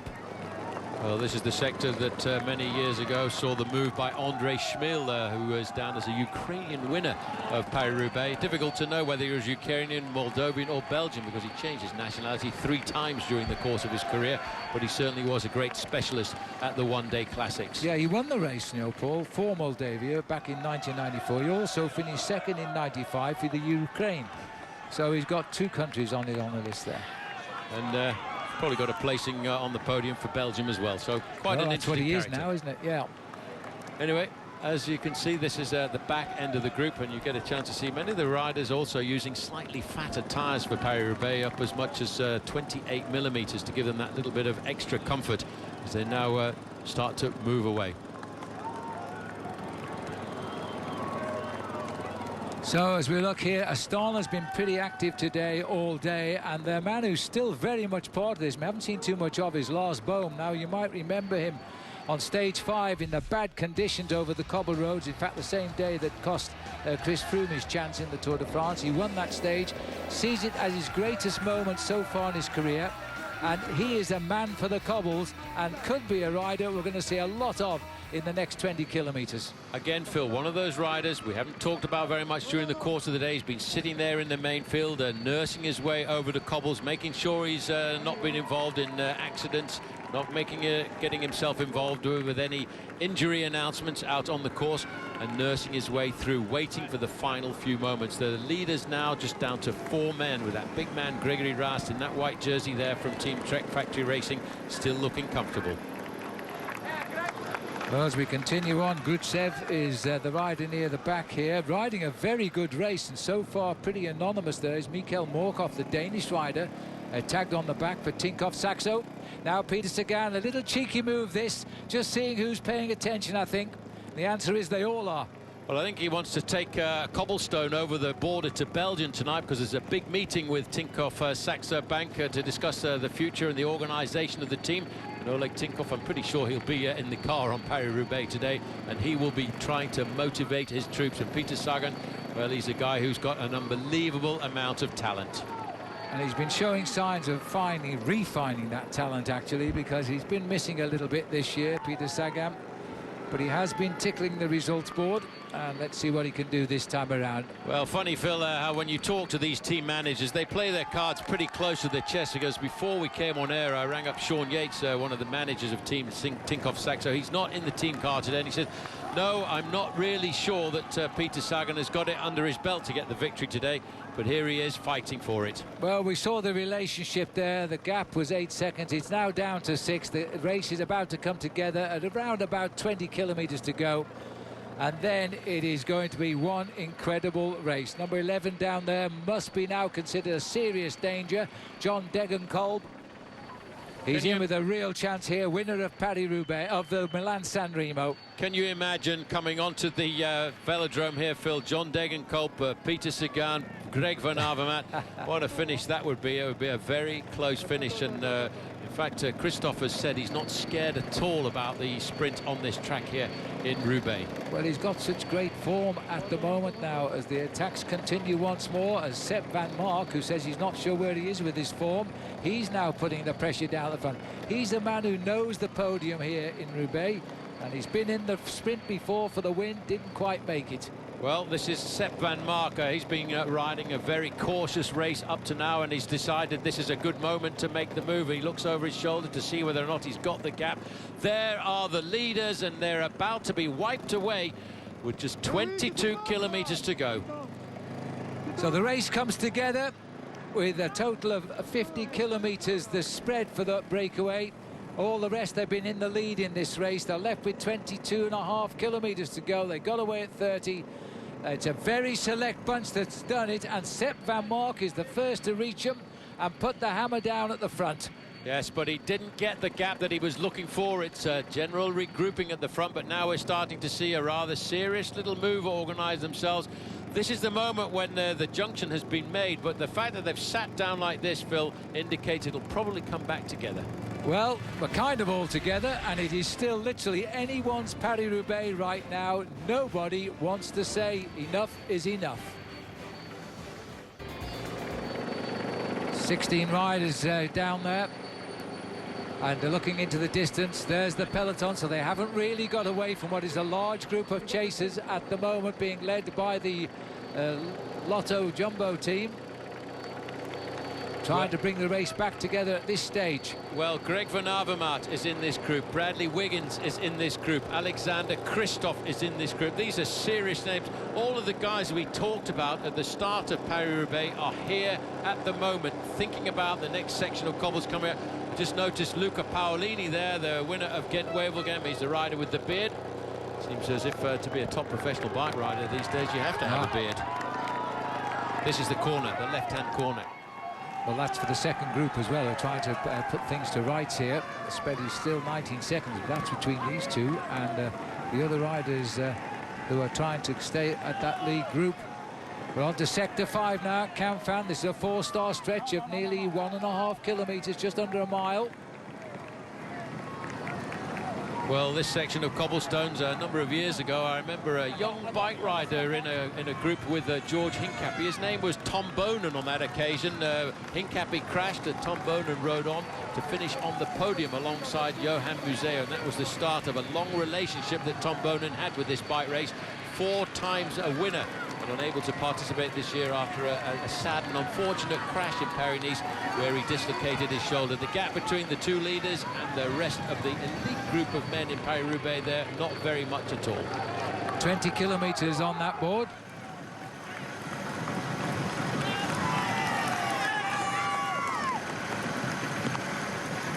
So as you look at the cobblestones glistening under the sunlight but not under the wetness, I'm delighted to say so. The riders probably here now. There can't be a lot of energy left in any of these riders because the pressure has been on since the moment this race began. And only Sky represented now by Bradley Wiggins. Everybody else has gone. Fluorescent crash helmet in the middle of the road there. That's Peter Sagan. Leaping onto his wheel is Greg Van Avermaet. There's only one rider from Sky, as you mentioned, Phil, left in the group, Bradley Wiggins. This is the grippy part of the course. Well, Sepp Van Mark somehow has managed to ride across the gap, and he's got himself to the leading 2 riders. Just taped on in that yellow jersey at the back. Now, this right, the 2 leaders are splitting up here. think this is Tom Van Ashbrook here, who's been struggling at the front for Lotto, but he's going to try and go alone by himself all the way to the finish. He's leaving himself about 18 kilometres to go. Well, Lotto have played some good cards today. They really have tried to get something out of this year's Paris-Roubaix, and it was all started by Andre Greipel to loosen it up, not for himself but for the others. Jens de Boucher, champion's ridden a great race. Well, the wind really is playing a major factor in these cobblestone sections here this afternoon, Phil. That's Jurgen Roelants, who's actually up here, former champion of Belgium. And he said at the start of today's race, Phil, that what I'm going to do here is I'm just working for the team. He's again himself, let's not forget, a former Belgian national champion. Look at the little bit of chaos going on down towards the back here now. No wins for Roelants, in fact, since March, when he finished third in the Tour de France. The last time he won a race was the Stage 5 of the Tour of the Mediterranean back in 2013. But he is very much a regular classic bike rider. I tell you, if you wanted to get into the advertising business today, probably a very good medium would be to buy yourself a flag, because these flags are completely straight out and they really are giving us an indication of what the wind condition is like.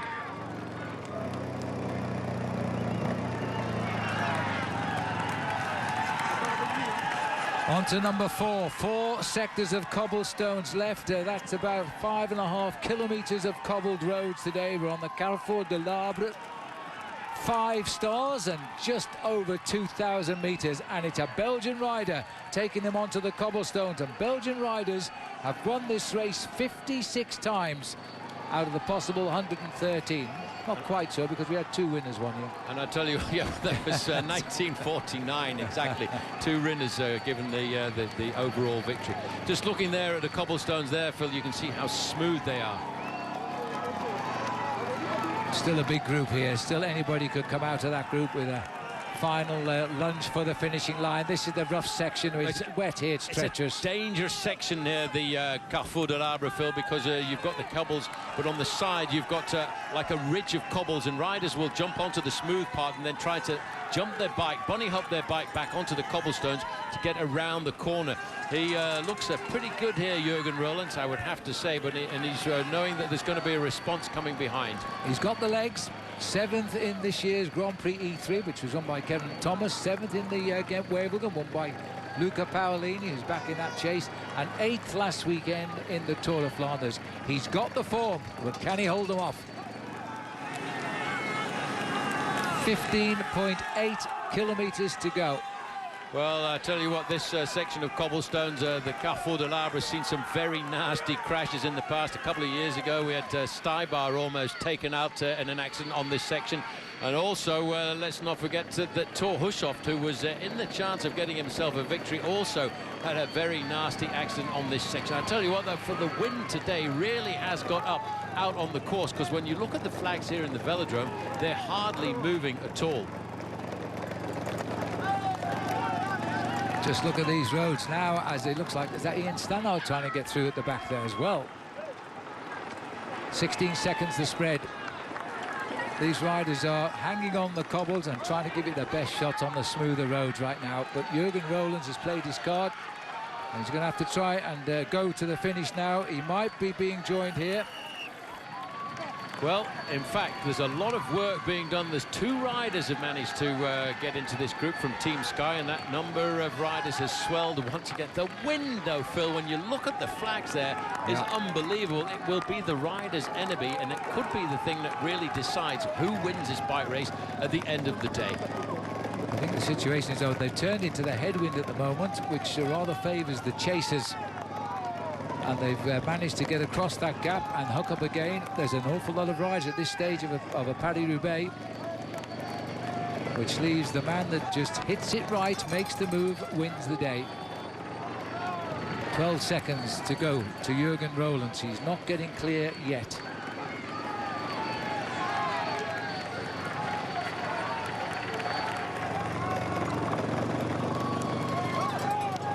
Luke Rowe is the rider from Team Sky who's managed to recover and get back into this group with Bradley Wiggins. Wiggins are still in with a chance here this afternoon, but you know, this is really throwing out the sandbags now as everybody is just trying to hang on to the wheel in front, and that's when these accidents happen. I've seen so many accidents happen on this final part of the Carrefour de l'Arbre.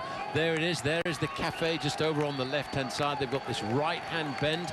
They go across a nice little smooth piece of tarmac for a short while and then back on to another section. Oh, there's another crash. Was a rider's top of our picture. I think a rider went down, but everybody else seems to be all okay as they come off the sector 4. Still trying to grab the wheels. Jens de Boucher has dropped to the back and looks to be in a bit of trouble now, the champion of Belgium, coming off the field there. This is still Dimitri Grutsteff. He's still out. No, it is Bosic. I thought he was, but I thought he wouldn't be here at this stage of the race. But there he is. He's been there all the time. And Bocic's now about to be picked up by a group which is still just about holding off a very determined chase there. But surely the riders are going to bridge that gap now. Still into an unfavourable wind. Well, that's the big problem, Phil, as they start to zigzag around the northern part of France now. They're going to start to pick up this headwind. This is Lars Boom. He knows the area. Look who's on his wheel, though. Number 11 there. And that, of course, is John Degenkolb. And not far behind him is Greg van Avermaet. It's hurting at the moment. At this stage of the race, it's hurting for everybody. The man that the Belgians always used to say, the one that suffers 10 minutes longer than the other wins. 10 minutes is an awful long time. On the left-hand side of the road, second position, Peter Sagan. Behind him, Zdeněk Zdajbar of Team Ethics Quickstep. The big boys are there. Here is Jürgen Roelandts. The gap is not very much at all. We're inside of 10 miles to go to the finish, 14.5 kilometres. Peter Sagan, I think, is riding exceptionally well today, maybe spurred on and motivated by the fact that he's got a big meeting with the big boss tonight, Oleg Tinkoff, just across the border in Belgium. Well, this looks like Jens Kukkele from Orica Green Edge also still there and driving at the front of that chase group and still looking pretty strong at this stage of the race. But take your hats off to the 29-year-old Jürgen Roelandts, because he sat out there and he's holding them off. But how much longer? This looks like Kukkele coming across. Well, it's not going to be very much longer there, because as they come off, it's very fortunate because on this section of cobblestones there is some smoother surface over on the right-hand side. As you can see, they're off that now. They'll be heading down towards the small town of Gruzon and Chéran. And then they start to line themselves up for what I think really is the last serious piece of cobblestones, and that's the cobblestones between Willems and M. Gregory Rass still tacked on to the back there, having been in the breakaway all day. A tremendous ride. Luke Rowe's the rider just in front of him, and number 21 is Christophe. If he can use his sprint on the track, he might have a chance, but he's still a long way. It's been a tough last 30 kilometres for Christophe, chasing down everything. Well, he might be struggling, Phil, but it doesn't matter if you're a sprinter, because he's still there. He's still hanging in. He's still keeping in contact with the wheel in front of him. 13 kilometres to go. The kilometres to these rides must feel like the length of a mile right now, because it's an awful long way still. Sepp van Mark is the rider in the yellow jersey, and he's come off the front now. Lars Boom. Everybody's starting to look around a little bit. They were obviously concerned about the number of fast men in this group, and that's a dangerous moment for this to happen. You don't want to take Peter Sagan, you don't want to take Alexander Christophe or any of these fast guys onto the velodrome down towards the finish. This is a move now coming by Lars Boom. He saw that move as the Ethics Quick-Step rider moved away. 13, he said, right, bang, and I'm going. 13 kilometres to go. Boom is trying to repeat his magical day in the Tour de France over these cobblestones on stage 5 a year ago, but they're after him. 4th and 5th position on the road. Their jerseys are very similar in colour. The national champions, both Peter Sagan and Zdeněk Zdajbar. It seems as if they're following each other, marking each other here this afternoon. They've tamed the big Lars Boom at the moment and put him back in his place. Degenkolb is right up there. He was second to Terpstra 1 year ago. But they've all come back together again, and they're now just over 7 miles from the velodrome. Time for Lars Boom to take a drink. over on the left, taking on board a gel to keep the energy level topped up. Peter Sagan, I wonder if he's going to go a little bit better here this afternoon, but there's no respite now as we come down to the last 15 minutes or so of racing.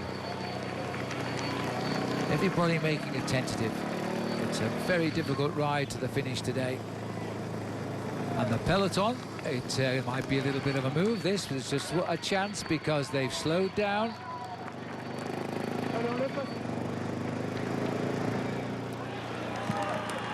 Well, that's Yves Lampard from Ethics Quickstep who's managed to get out of that group there. They're now going through the small town of Sherwen, and up there with him, number 61, Greg van Avermaet, finally.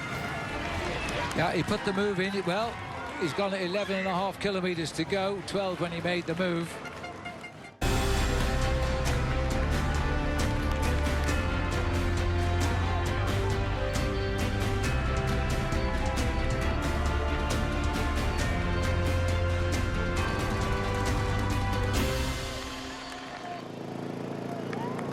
But looking at the counter move, we've just gone past the 10 kilometre to go, and now Greg van Avermaet is up front with Yves Lampert.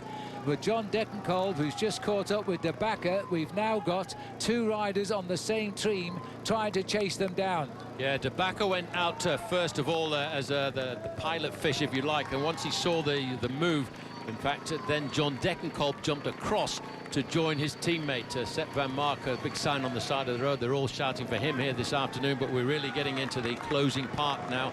As they get to the end of this long stretch of smooth road, there's last year's winner now, Nicky Terpstra, Bradley Wiggins, number 51, champion of Belgium, number 126, Peter Sagan, all of these big names here.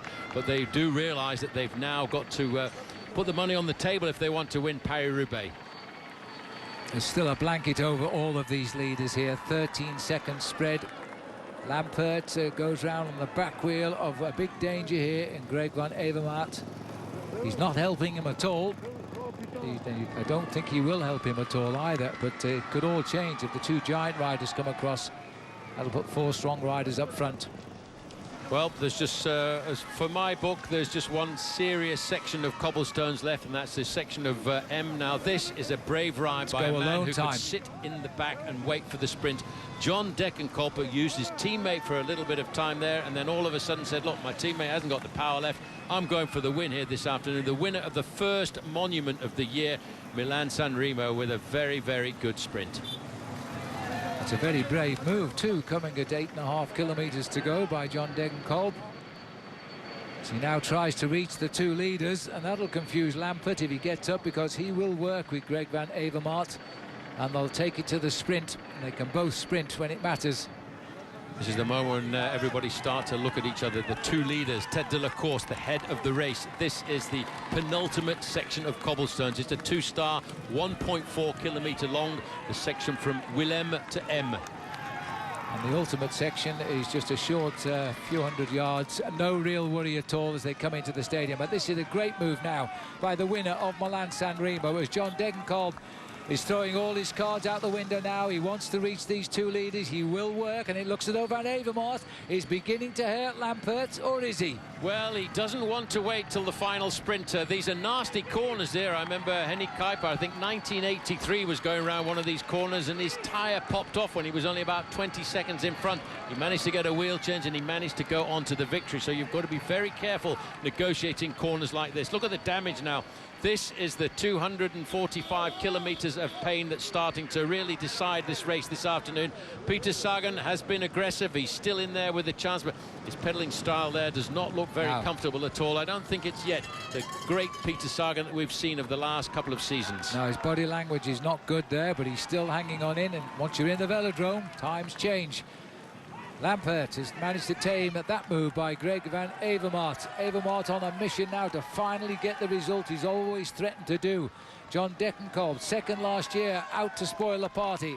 They dare not let this man catch up, because if the three of those riders go onto the stadium together, this man will win. He is the fastest man on the block at the moment. He is very, very rapid indeed.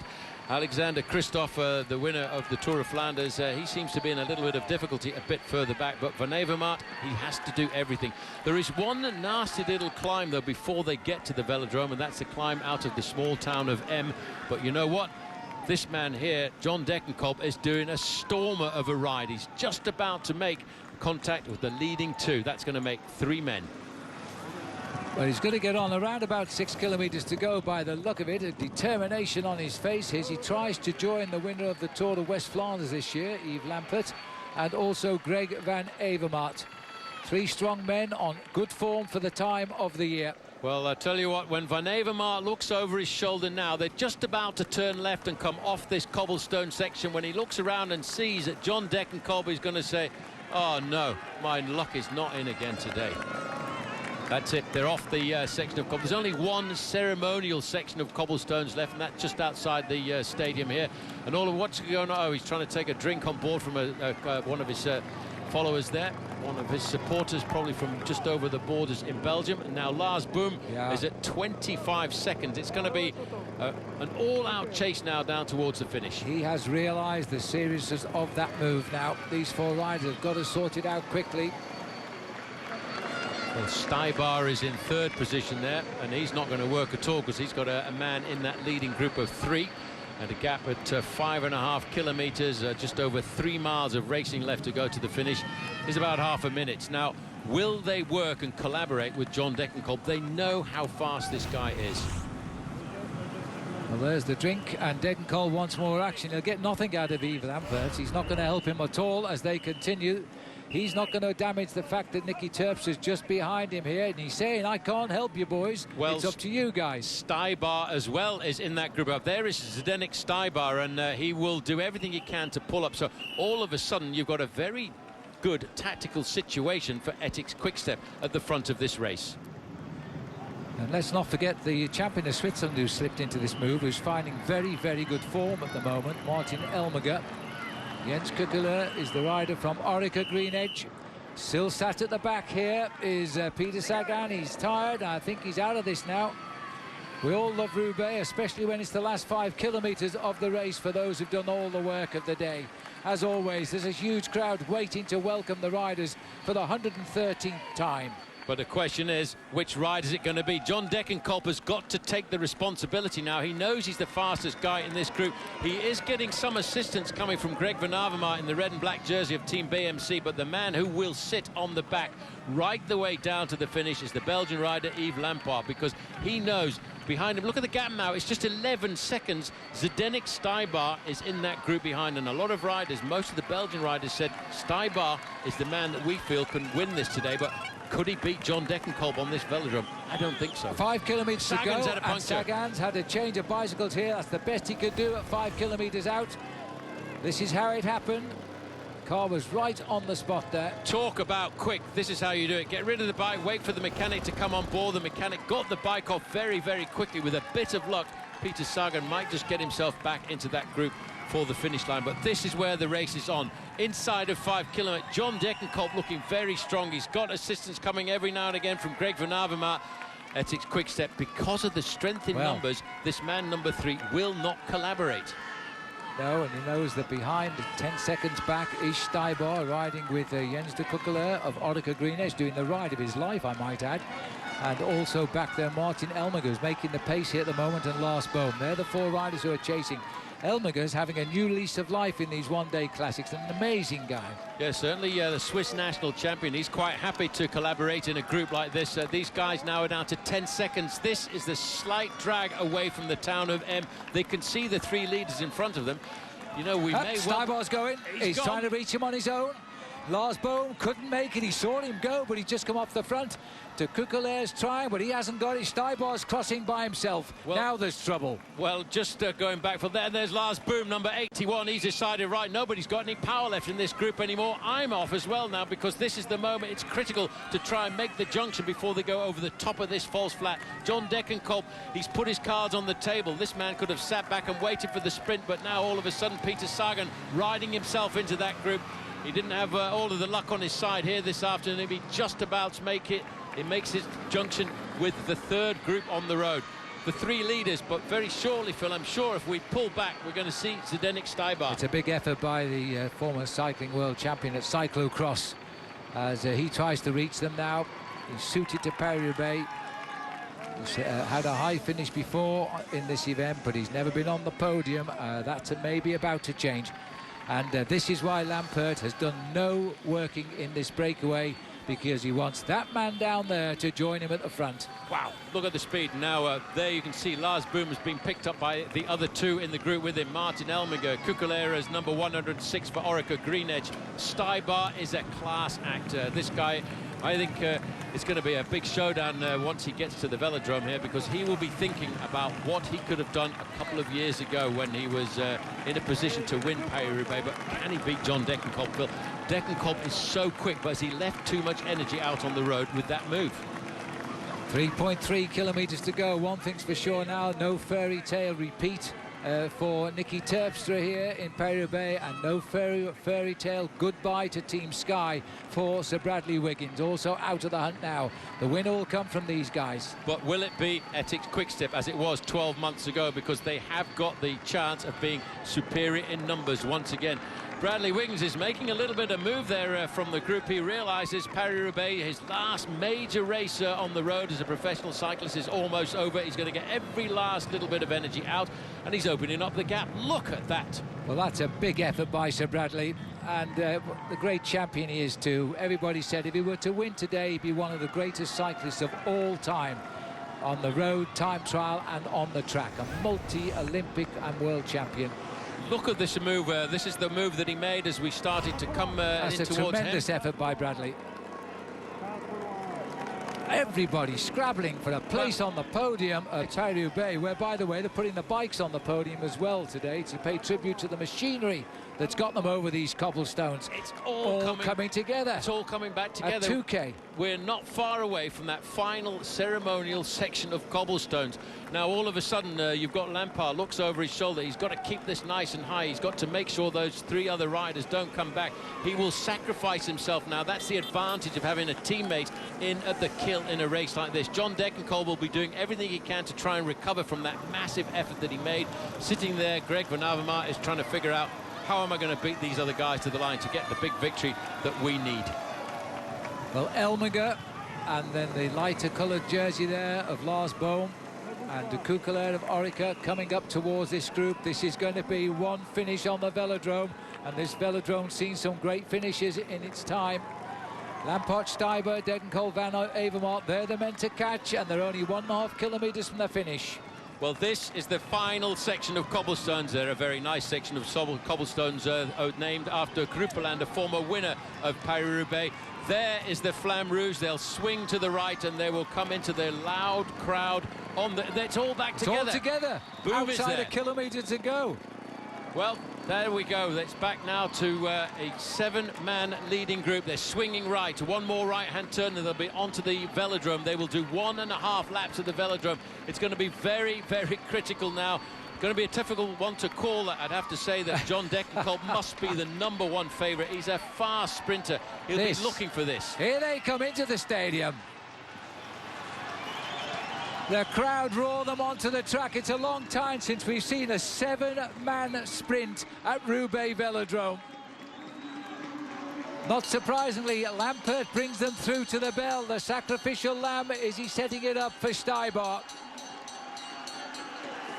Well, Degenkolb there, Phil, in a good position. He's in third. On his wheel is Greg Van Avermaet. Lars Boom is in 5th position. It's all a question of biding your time. It's very difficult here to come around a rider in the last corner. They've got 250 metres to go. And look at Martin Elmiger trying to nudge it on the left of our picture. But now it's going to be a battle between Stybar, Avermaet and Degenkolb. Stybar's got the front as he swings around the back of the track there. Don't take any notice of the riders you'll see in front of them. They're being lapped. The attack comes from Degenkolb now. Stybar digs deep. Is Degenkolb going one better than a year ago? From second to first in a great move. He wins it. Degenkolb gets the victory. Stybar will take second. Van Avermaet crosses the line in third. An incredibly quick speed of 43.48. Not a record, but pretty close to. Well, that was an impressive sprint and a impressive final 10 kilometres. There's a big acceleration coming over on the far side. Deboucher has managed to get himself away.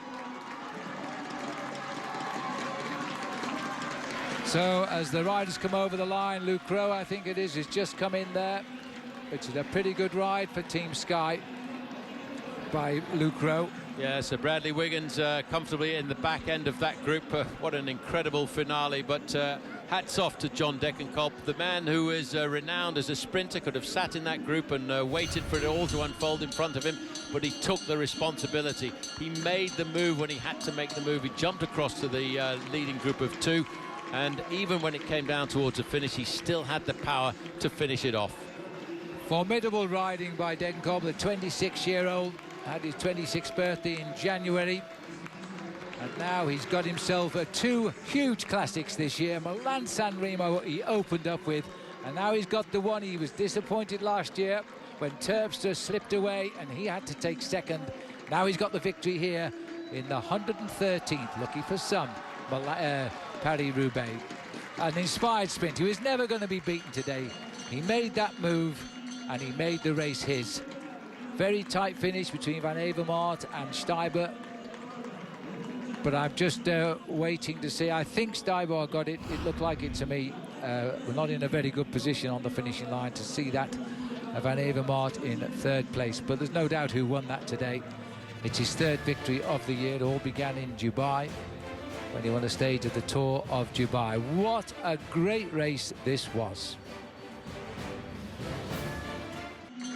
Welcome back. Well, John Degenkolb, there he is now. He's waiting to be called up onto the podium. He has just won the 130th edition of Paris-Roubaix in fine style.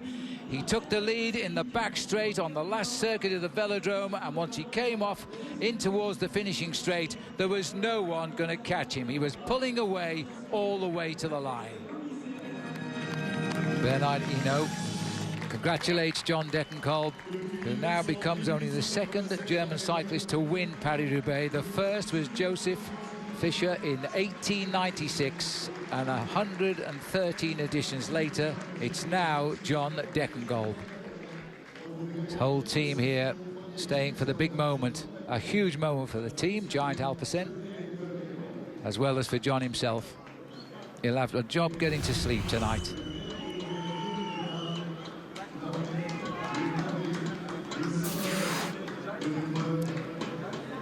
Two great classic victories this year. Started well with him in Milan San Remo. Now he's after finishing 7th in last week's Tour de Flanders, he's got the one he really wanted, Paris-Roubaix. And there it is, the cobblestone. That's when you have to reinforce the foundations of your house to hold it.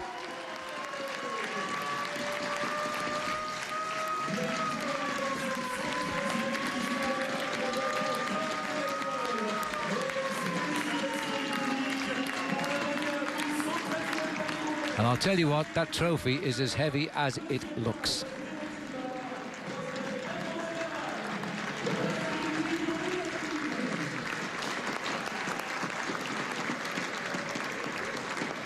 The whole team staying for what is a very special occasion for this team now. Koen de Kort was the rider smiling there with the goatee beard.